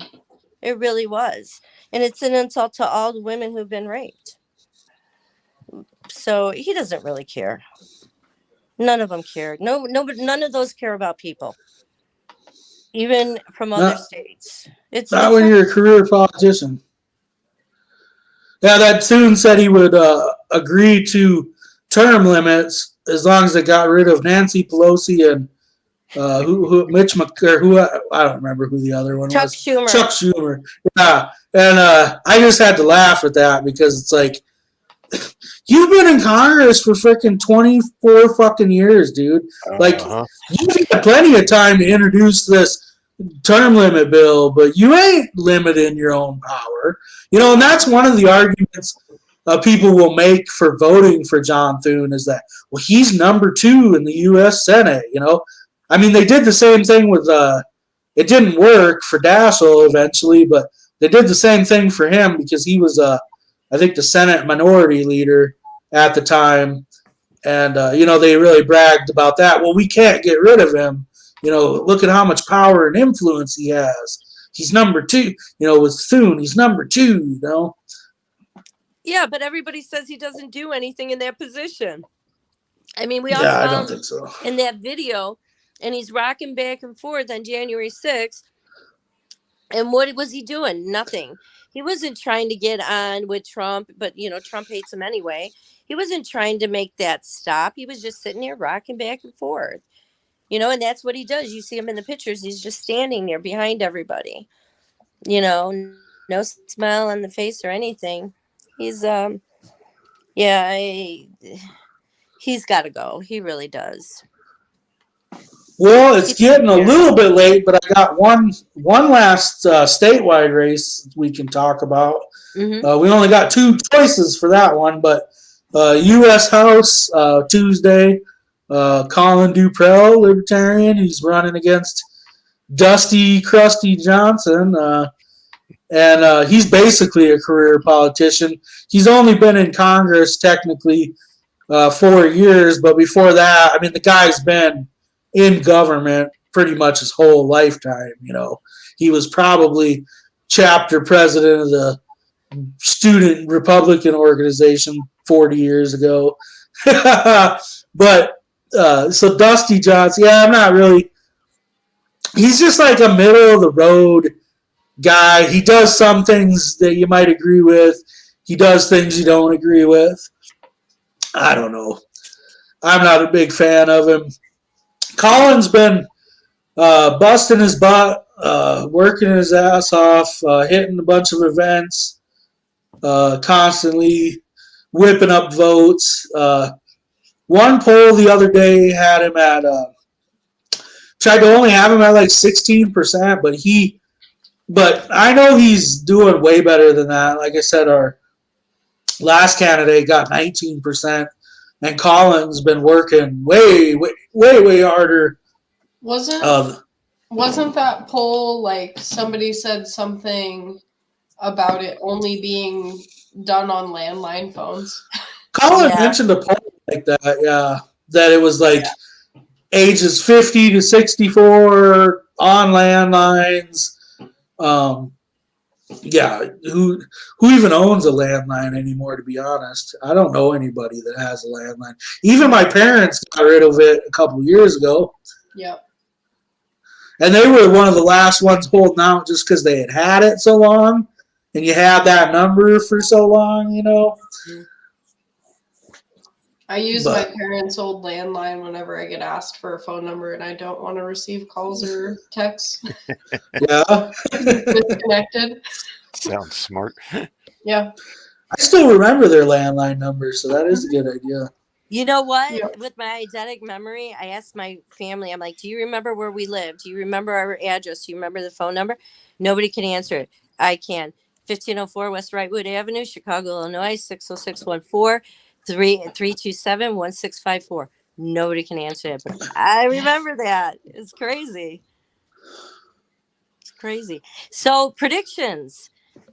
All What do you right. And what is he? Is he gonna? I'm gonna go first here if you don't mind, because I'm gonna check No, out go. soon. Go. Predictions. I'm interested in seeing what Colin gets for a couple of reasons. Number one, he's Dusty's only opponent, so I'm expecting a nice, tidy number, that will make us look good. And I'm kind of also interested in it because I kind of originally was going to shoot for that position myself until I started seeing polls that labeled Dusty Johnson as South Dakota's favorite Republican, so he's got that going against him. But I think he has a reasonable shot at hitting 20-some%, because like Greg said, the last guy got 19. Colin's doing a lot more work. Colin did a pretty good job in the debate. At least I thought he did. I loved when he got back on Dusty of, wait a minute. You said the government can fix this, and then in the second half of that answer, you said the government should get out of the way, which is what I originally said. That was kind of cool when that happened. So, and Colin's got a lot of good answers. He didn't look too nervous in his debate. He looked confident. I mean, you can tell he's not a lifetime politician, but he didn't have the nerves, and don't want to pick on Tracy here, but he didn't have the nerves that Tracy had in the first debate. And unfortunately I didn't see yours yet, Tamara, so I'm not sure how you did and how you looked, but I think Colin's got a good chance of getting a nice number here. He's not going to win, but I think he's going to give us a respectable showing. What about you, Ashley? What do you think about Colin? I agree with Daryl that he is going to give us a respectable showing. I think, no offense to Uriah, I know Uriah worked pretty hard, but Colin has been able to run all the way across the state, back and forth a bunch of times. He's gone to a bunch of powwows. He's got the Democrat Party endorsing him and handing out his literature. I think he's definitely going to at least top Uriah's numbers, if not blow them out of the water. I think he did really, really well in the debate. He was super confident. He shot a lot of shots at Dusty. I wish that I know Tracy was nervous, and I would have been nervous too. I don't know if I would have had the balls to shoot any shots, but I wish we had done more of that. And I was really happy to see Colin doing that. Yeah, I think he's going to do great. I am not 100% positive that he's going to win or anything like that, but I think of all of us, he's probably going to do the most damage to his opponent's numbers. What about you, Tamara? I got some opinions, but I'll wait till the end. I actually have great faith in Colin. I've been pushing him here. They do like what he has to say up here in the Northeast. I have great faith. I actually think, and I'm going to predict this, he's going to win his race. I truly believe he's going to win his race. So, Colin, for me, I totally expect him to beat Uriah's numbers. But originally, I kind of thought 30% wasn't unreasonable to think. And then after his debate, like Ashley said, he did really good in his debate. And I thought, well, geez, after that debate, there's possibly a shot at this. I mean, like I said, you got to take into account the early voting had already started. A lot of the hardcores had already cast their vote. I think that hurts him. But based on his debate performance, I mean, if that debate was held in August, where he could have rode some momentum for a month or two. But he's been campaigning hard. He's been doing a lot of good things. I was driving home from Sioux Falls this morning. I had to run some errands, and I heard an ad on the radio for Colin on the biggest, radio station in Sioux Falls. So I think he's, man, I mean, the one thing he has going against him is just the pessimist in me. It's like the people, the Republicans in this state are too damn partisan. And that's everywhere. I don't know if you caught, I forget which debate or which of my podcast I had this in, but there was this chart that listed crossover voting for other parties. And since 2016 actually, from 2016 on, crossover voting has happened in less than 10% of all votes. I mean, all you have to do is look what we did in South Dakota. I mean, when we didn't have a Democrat in the race, the Democrats still didn't vote for us in mass numbers. Not, they did mildly, I suppose, but I think most of our votes were from independents.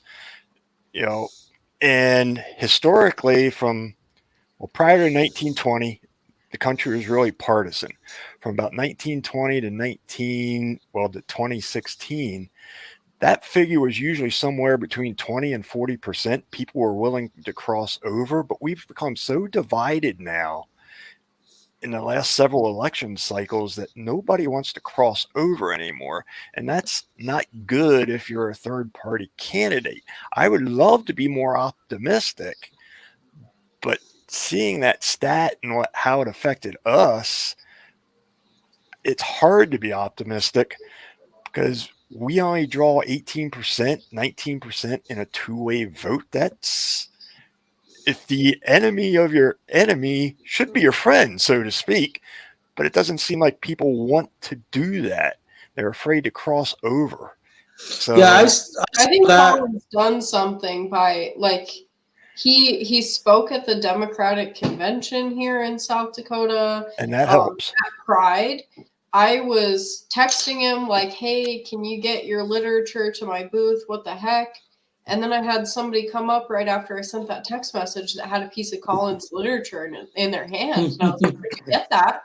And they're like, oh, the Democrat booth over there is handing them out. So, like, I think he might have a lot more crossover than we saw in the past, because he's actually got them backing him. I don't know, but yeah, it has become so partisan. There are a lot of people that just don't want to change and try something different. And I've always been the type of person, I want the person in there that I think is best for the office. I don't care what stinking letter is behind their name. Unfortunately, not of us think that. I mean, that's the way we all should think. Yeah. Well, as a Libertarian, I do think Colin has a better chance because he is trying to get in, and get the Democrats to support him. So I think he's going to come up with some good numbers. I think as a Libertarian, we're a little more open-minded because, like, I know when I go to fill out my ballot on Tuesday, I haven't voted yet, but I like to wait till the last minute. That way I can do the whole, post on social media. Hopefully some other people are inspired to, like, oh, shit, I need to go vote, kind of thing. It is more convenient to absentee ballot because in South Dakota, you can literally go vote whenever you want after the 24th. Just go to the courthouse. But as far as partisanship, I just wanted to mention, especially the Republicans, I think Democrats are a little more will crossover vote just a little bit more because, like, in 2018, I ran for a state house, and state house here, there's 2 seats available whenever they are up. And so in that first race, I thought I had an opportunity in that race because there were 2 Democrats in the race, and there was 1 Republican. So by there not being a second Republican, I thought, well, maybe I could possibly pick up some of these Republican votes because you get 2 votes, right? All right. So, but what actually happened, and you could tell when you looked at the numbers, was the Republicans just didn't cast the second vote, most of them. Right. The Democrat vote totals were similar, and then the Republican that won, or 1 Republican won, 1 Democrat won. But anyway, the Republican that won and the Democrat that won, their vote totals were pretty similar. But even that second Democrat, his vote total was pretty close to all 3 of their vote totals. But then my vote total, that it was like, well, there's a couple thousand votes out there of people that just didn't cast a vote. Right. But I know when I vote on Tuesday, speaking of the open-mindedness, it's like I'm probably going to vote for maybe 1 or 2 Democratic candidates. I'm probably going to vote for, well, I will vote for every Libertarian on the ballot that I got. And then, there's probably a couple Republican candidates that I'm going to vote for, And I think if everyone had that more approach to voting, then Right. just... It'd be a lot better. I mean, thank God we're not one of those states that has straight ticket voting where you can just totally be lazy, check a box, and, call it good. So Greg. Hey, I'm going to check out, guys. Good talking to everybody, and hope you all do well. Bye, Daryl. Dakota Rustler. Catch you later. I am looking forward to what you have to say about my debate. I love constructive criticism. I have no problem with it. And I'd like to see what your prediction is. But I'd also like to hear from Ashley what her prediction is for the Senate. And it was so nice meeting you, by the way, Dakota Rustler. Can you guys hear me? I'm hoping you do. Yeah, we hear you. I'm hoping you do well tomorrow. I think I did put my name, or I think I did say, well, maybe I didn't. I think Thune will win, unfortunately. I'd love to get Libertarians on there. And I'm hoping you really do well. I think you may have a more difficult time than Colin because you're in a 3-way race. Right. And our numbers historically are down around 5% in a 3-way race. But if you're popping 8%, who knows? You may put all of us other 3-way people that ran before to shame. I would love to. I would love to win this race. I will say I am crossing party lines, so I am pulling from both Democrats and Republicans. I'm sure I probably got some independents in there as well. So it will be interesting to see. Ashley, what do you think? I'm sorry, I didn't mean to cut you off, Dakota Rustler. That's okay. Daryl, you coming real quick? You coming having a couple drinks to the watch party? I'm still up in the air on that. Kind of a long trip for me. Because you don't get the results till late in the evening. I really don't want to make the 1.5-hour drive home after that. And I really don't want to spend money on a hotel. But who knows? I live a little. You're retired. You ain't got to get up in the morning. Yeah. That's right. I don't. I have to work the next Be jealous, week, everybody. I don't have to get up either. So we're both lucky there. All right. Well, thanks for coming on, Daryl. Appreciate your insight. You bet. Take care, everybody. So long. So, Ashley, go ahead. Let's hear what you have to say. What do you think? Who do you think is going to win it? I was really impressed with your polling, for one. And I was impressed with the debate, too. Like, I think you're going to do some impressive numbers. I like to be realistically optimistic, even like with my own race and stuff. I'm just excited to see Libertarians getting good numbers because they say that it's hard to get to 5%, and then it's hard to get to 10%, and then it's hard to get to 20%. But if you build that up and I just enjoy watching us build that up. Last time around, I was super excited to just see Uriah get that 19%. That just tickled me pink. So I'm really excited about your race. I do, like I said, I want to be realistic, and I think that such a red state that so many people are just going to vote party lines, and Thune will probably win. But I'm really proud of the race that you've run. Thank you. And I think we'll be really, really proud of all of our numbers on election night. So. I agree. And, I want all the best for you and Tracy. And, you got my 100% support on this. And I really believe that when we all get in, we actually are going to do some great, tremendous work for the people. I truly believe that. I think it's so cool too that all of us running statewide races and the few people that are running non-statewide races, like we're all just regular people that have day jobs, that are citizens of South Dakota. None of us are career politicians. And I think that's so cool. I personally would love to see more people, even in the two main parties running, that you can tell that they're normal people that want to make changes for their fellow citizen, not just people like Kristi Noem, who have just been seduced by the money and power that comes with being in office. Right. People that have gone to school, been a political science major, and their whole goal in life was to be in office.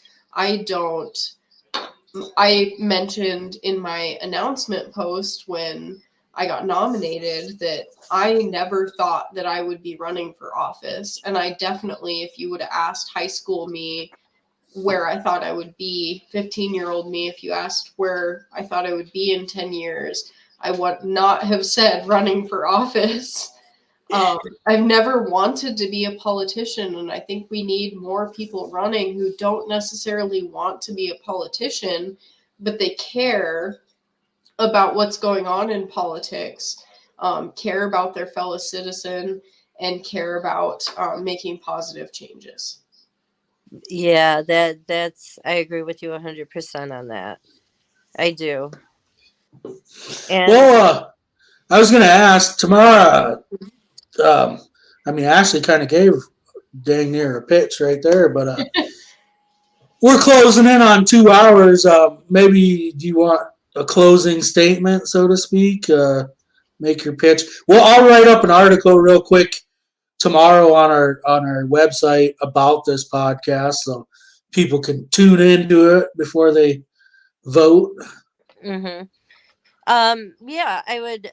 I do have real solutions to helping get America dependent upon its own resources and manufacturing and businesses. I don't think a lot of people are aware of how much breaks these big corps get and how they get away without actually paying taxes. I did speak about, accelerated depreciation. Another great way they do it is they put their money offshore. I was talking to you, Greg, about this, the repatriation fee.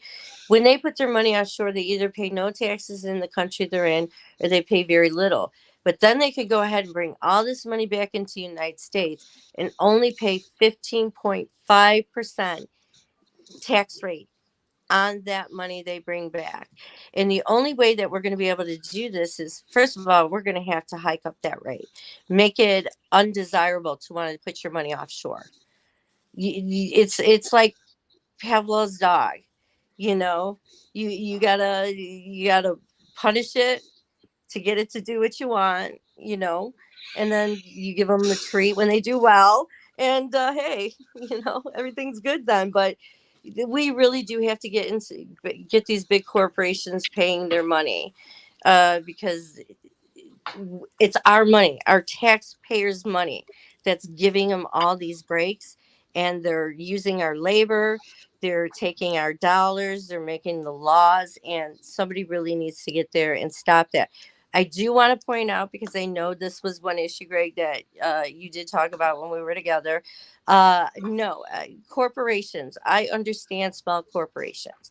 Corporations file as a corporation, not only for tax purposes, but also for liability purposes. I totally support our small corporations and our small businesses because they're not the ones who are taking advantage of these loopholes. You know, like I told you, they can actually write off giving stocks to a CEO as an appreciation deal. So who's actually paying for that then? Really us, because they're not putting anything back into our society. They just take. So, you know, I know I can do this job. I know I can really help with people move up this social economic ladder and, really help families and health and education. And that's just some of it. If you don't mind me just throwing out my judge idea, because I haven't really been able to tell people about this, and a lot of people actually do like it. The only way that I feel we could get confidence back into our Supreme Court is to go to an anonymous system where when judges want to run for the federal positions, they will apply for them. They will get questions that are based on actual cases, civil and constitutional and criminal. And then they would also get questions on cases that are hypothetical, but based on, some real case issues that have happened. And so they get a number. And so once they get that number, nobody knows who they are. They're only going to be judged on their answers. Once that happens, it goes up to the executive branch, where then they are revealed, and then they go through the background checks, and then it comes to Senate. This way we can stop the Federalist Society from being seated on all those seats. And this is what we're seeing right now. We have Thomas, Kavanaugh, Barrett, Gorsuch. They're all from the Federalist Society.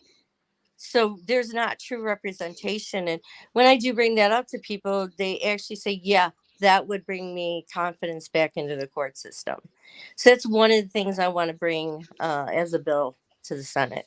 And since we're the ones who are in charge of actually voting for those nominations, I think it's a really good idea. I don't know what you guys think of that. Any opinions on that? I've never heard it, but Yeah. That's because I came up with it. I like the idea because I hated, especially when Trump was appointing people, it felt like he was specifically appointing people that he knew would vote the way he wanted, and so I would appreciate that for sure.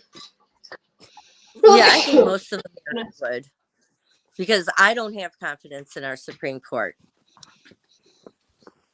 So I just want to. Yeah, it seems like they get it right about half the time. It seems like. Yeah, I mean, I got to tell you that after I was done with that debate, it seemed like something happened in my soul that was like, now I'm finally relieved. We're at the point we're getting ready to vote, and it's done. You know what I mean? It's nice to feel that way. Since the last several months have been just like hectic, And so, yeah, and I won't be able to meet with you guys for the watch because I'm dead tired. I didn't even sleep after the debate. I went and got in my room, didn't get in there until 3:30 because just everything. Like, I tried to change the room. A beautiful historic landmark place, but there were like stairs after stairs after stairs. And at about 2:30 in the morning, 2:40 in the morning, I'm contacting the guy. Could I please have the gold room, which was on the first level? And, you know, he got back to me. But by the time I got in that room, it was like 3:30 and I just couldn't sleep. I think I was so wound up from the debate. You know, you think about what did you do, what you could have said, you know. So I'm exhausted. I'm ready to sleep. I put cucumbers on both my eyes and sleep for like 3 days. Yeah, we did some watch party things for all the other debates, and yeah, that's what you do. You sit there, you're watching it, and like, wow, this is what this is how I said it, and you just think about all that. But when you're there in the moment, yeah, it's definitely different ball game. Mm-hmm. You always, it's like anything else. You think about the perfect comeback, like the next day. You're like, damn it, you know what I should have told him when he said that? But one thing I'll give you credit for during your debate, I know I told you this already, but I liked it, was, you know, they start talking about the drug war and the Dusty Johnsons and the John Thunes. They keep repeating this talking point that all the drugs are coming through the southern border, and you got a 30-second rebuttal on that question, and so you mentioned that drugs don't just come through the southern border; they come by boat, they come by plane. You know, I think actually the best moment of the debate, or funniest at least, was and Colin said you got a lot of love on Twitter for it, was you called John Thune a piece of cake. I was a little worried because you said, John Thune, you know, you're a real piece. And then there was a little pause there, and I'm like, oh, I hope she doesn't say piece of shit. That would be me. That would be me. I think I said something in the XCOM chat that, like, I can't talk in front of people too much because I'll curse. You're just like, everything, you're just like, wow, John. I have to tell you. I really liked that too, that you threw some shots and that you didn't. All these career politicians and stuff, like Christy, for example, even when Jamie was speaking and she talks so much crap about him, but she's just got her perfect little, I'm on TV right now. What I think is weird too is, what I think is weird is apparently Tracy had mentioned that, you know, these two sit on stage trading shots at each other all night, but yeah, before the debate and then after the debate, they're just buddy with each other and act like nothing happened. Where I'm more like Ashley, I'm like, I couldn't sit on a debate stage where somebody badmouthed me for an hour and then we're gonna shake hands afterwards. I don't know. That's just not me. Yeah, that's and why I definitely say some bad words. I was raised by two sailors. I cursed like one as soon as I could talk. So, yeah. I don't know. I don't know what would happen if they lost did Tracy. I mean, Ashley. I still got her. Okay, yeah. Like I got her back now. Yeah. Even I went off for a few seconds there. Daryl said he couldn't see me the whole podcast, but I know online you could see me, so I'm not sure what his deal was. We're at about 2 hours. I know I got to go to the bathroom again. Any last words? I have to go and play cards with my family, so you know. I also got to get going. You know what? Thank you both so much for supporting me on this. It does mean a lot, you know, being a new libertarian. It means so much. You don't even know. And well, thank you for. You know, we love new libertarians. So as long as they have the right ideas, right? You know? Yes. Yeah, as long as like you fully accept the platform, which you do, like you're otherwise politically homeless, you find I mean, I was raised a Republican, and Gideon Oaks, shout out to Gideon Oaks. I I used his bottle opener earlier. Oh crap, it's not showing up. There you go. Oh, he's got bottle openers? How come I don't have one of those? It's a keychain button thing. Oh my gosh. But I it's a need bottle one. Opener. So I I'm gonna used it ask to him. open my Angry Orchard earlier and I flashed it. He probably doesn't like that very much. So, Gideon, come back. We miss you.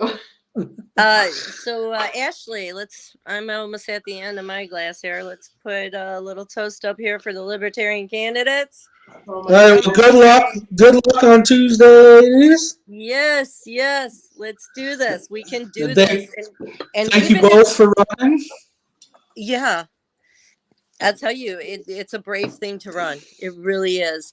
And It I'm getting so many compliments from my hometown, and they're like, I would vote for you. I'm like, well, then get here into South Dakota, okay? But it's brave of you, Ashley, to run. It's brave of you, Greg, to run. It's not an easy thing to do. It really is not. And this definitely has been like, I know I've gotten some comments from family and stuff about like, are you even qualified? You're so young and stuff like that. And Tracy pointed out in her closing statement in her STB, or no, it was the first debate, that, you know, like we need more younger people to run. And I know that people of my generation want to see people that look like me, people that are closer to their age and understand the things that they're going through to run. It's been a learning experience for sure. I think I mentioned on the last podcast, I'm going to be getting into school. So I probably won't be running for anything again for a while, but Class president. Class president. Yeah. You're funny. You're funny. I'll do so well at that after running a statewide. Oh yeah, the politics bug bit you. So Yeah. Class president, student council.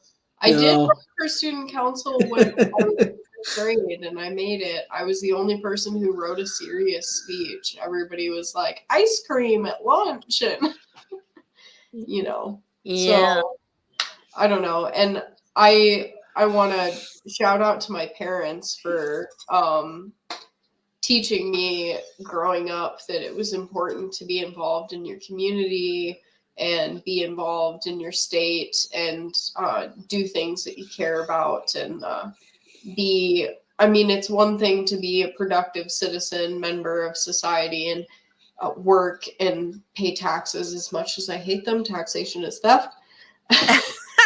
Wait, on the count of three, everybody, right? 1, Yeah, 2, 3. Taxation is theft.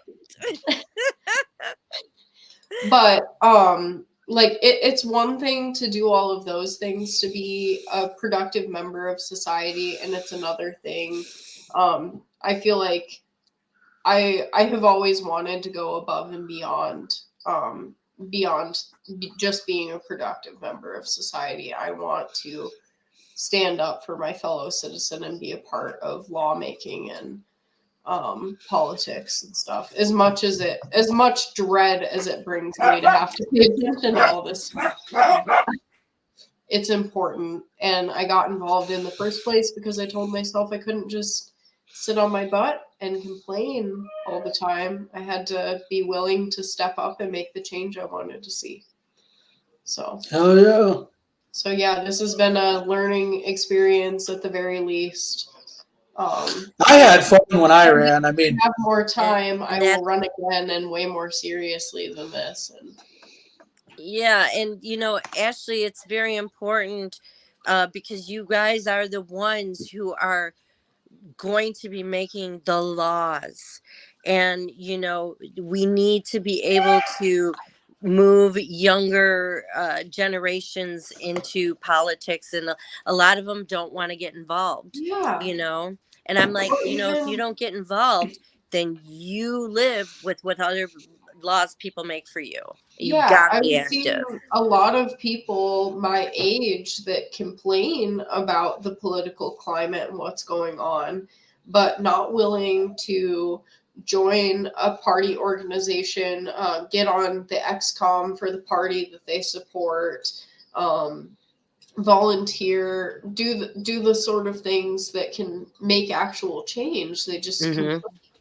And so I didn't want to be that. I wanted to, and that's all, again, thanks to my parents. My dad was on school board and PTA when I was a kid, and my mom has always been a volunteer. I've been a volunteer since I was in high school. Like, it's just so important to be involved in your community in that way, and you can't just sit back and whine about what's going on. You have to step up. And like, no offense to either of you because you're both older than me, but you don't have to live in this world as much longer as I do. I'm only 25, and so my life expectancy, I've got way more years left on this planet in this country than you guys do. The future that gets built by whoever gets voted into office, I have to live in that moment. Exactly. And so I think it's very important for people my age to start stepping up and getting involved. Everybody talks about okay boomer and all these old people in Congress and in the Senate making all these laws for us, and we have to live with what they make. So go make the laws. Run for office. Step up, because only you can make the change. Yep. But if you're going to be complicit and just let them do what they want, then don't complain about what you get in the future. Exactly. We need to step up and start, running for things. And even just if you, I know it took me a lot of guts to be a candidate, to be the person putting their name on the ballot. And in the past, like, the reason I have this little button thing is because I worked on Gideon's campaign. Even just find candidates that you love, that you know that they're going to represent you, and work on their campaign. Offer to door knock for them, offer to pass out signs, offer to go to events and run their booth with them. Get involved in some way. You can't just sit back and whine and expect things to change. Just like I told Thune, you knew about this problem at the border way ahead of time and you did nothing. Now you're going to sit here and complain about it? Yeah. Well, I lost her. Uh-oh. She's in slow motion. The opportunity. Some good points. We lost you for a minute. Yeah, I heard that. Yeah, so I know, when I win and I'm ready to leave, I do want to try to bring in a younger generation to run for that position. And I think we should all do that. Yeah, I hope that my run, and mine and Tracy's run both, because Tracy's not that much older than me. I hope that our run inspires more people our age in their 30s and 20s to get involved in the very least. If not, put your name on the ballot and get involved with a party that you agree with. I always say when I'm talking to people about the Libertarians being a third party, I don't just want to see Libertarians getting into debates and getting on the ballot. I want to see Green Party. I want to see all the other parties. I think there should be 5 or 6 I believe so too. People's names on the ballot. That's how we improve the marketplace of ideas, is by putting more ideas out there. And sure, maybe you don't like the Communist Party. I know I don't.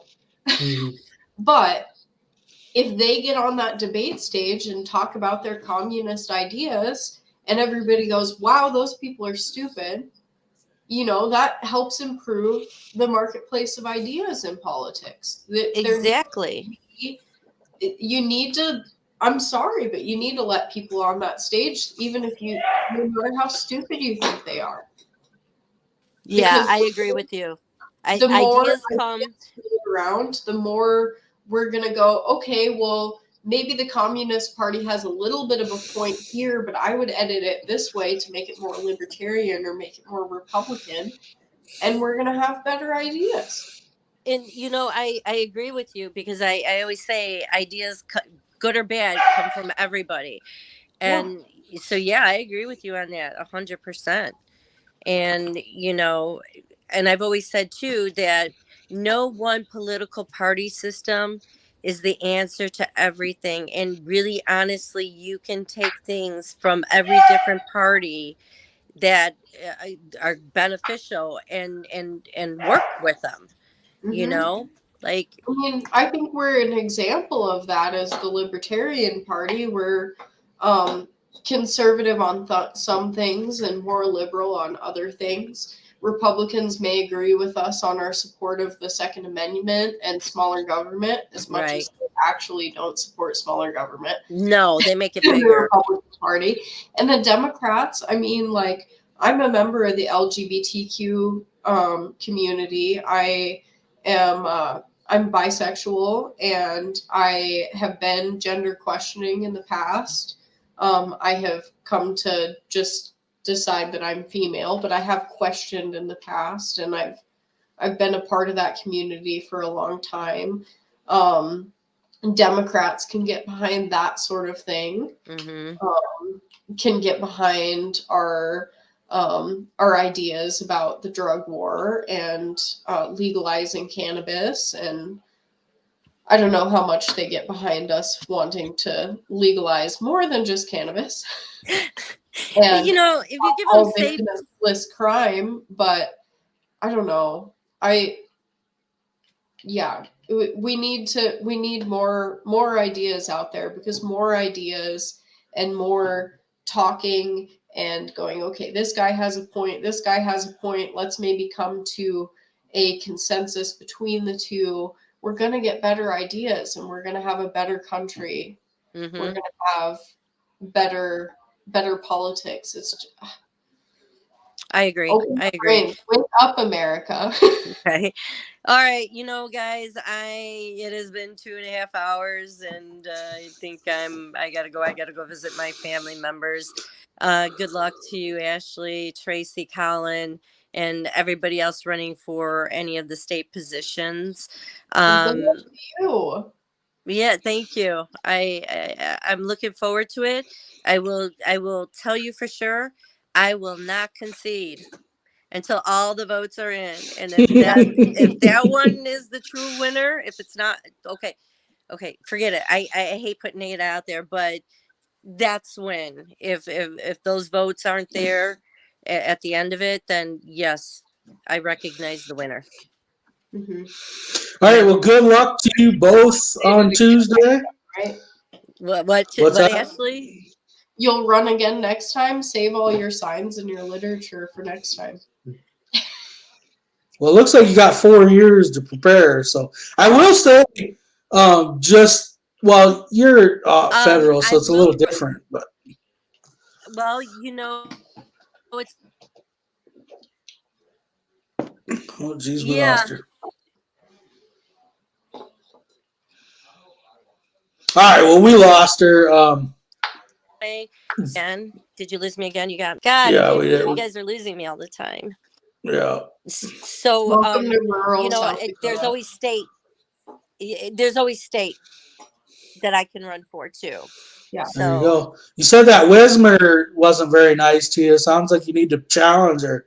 Yeah. Oh, well, I guess you can figure out who's not getting my vote. She actually was very insulting to all libertarians. So, and not just me. I mean, even Thune thinking that we can't have good ideas and solutions is just a bunch of bull. Because, we do. Everybody has good ideas and solutions to things.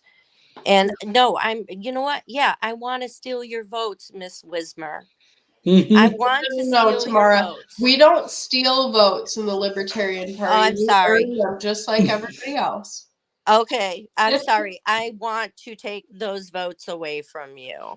Yeah. And she just does not like libertarians. What can I tell you? Because they feel threatened.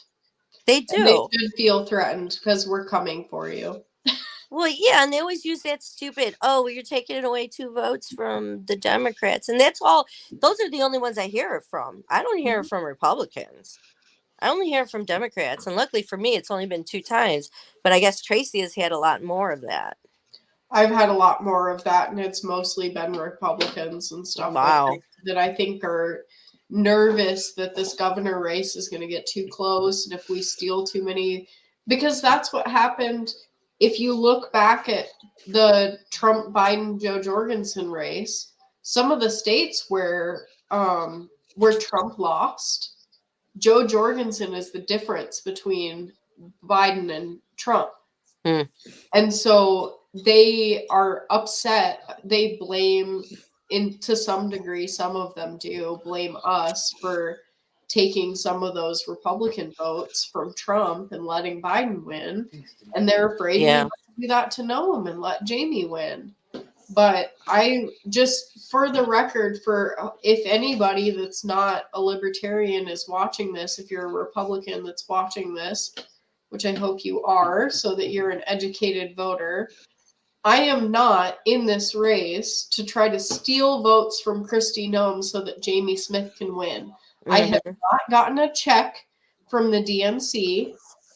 I do not work for Jamie Smith. I am running this race as a libertarian for the Libertarian Party so that, I mean, like I said earlier, I'm realistic that we most likely will not win. But I came here to run a serious libertarian race. I do not work for the DNC. Yeah, and I don't work for anybody else either. My only concern is for the people, to protect their rights, to make sure they can have a nice life and not have all the stresses that the government is putting on us. Exactly. And, you know, and I agree with you. I say I want to take the votes, but that's because I want us to break the 2-party system. Mm-hmm. Okay. But I'm not here. And I said steal, and you did too, Ashley. I'm not here to steal votes. I'm here to take votes to change the 2-party system. That's what it is. Yep. And, you know, so anyway, guys, All I right. know I said goodbye like 20 times already. Good luck to you both on Tuesday. Thank you. We'll see how it goes. Vote, and then, you know, just honoring my family member. Well, I suppose. Will suppose. All right. See you guys later. See ya.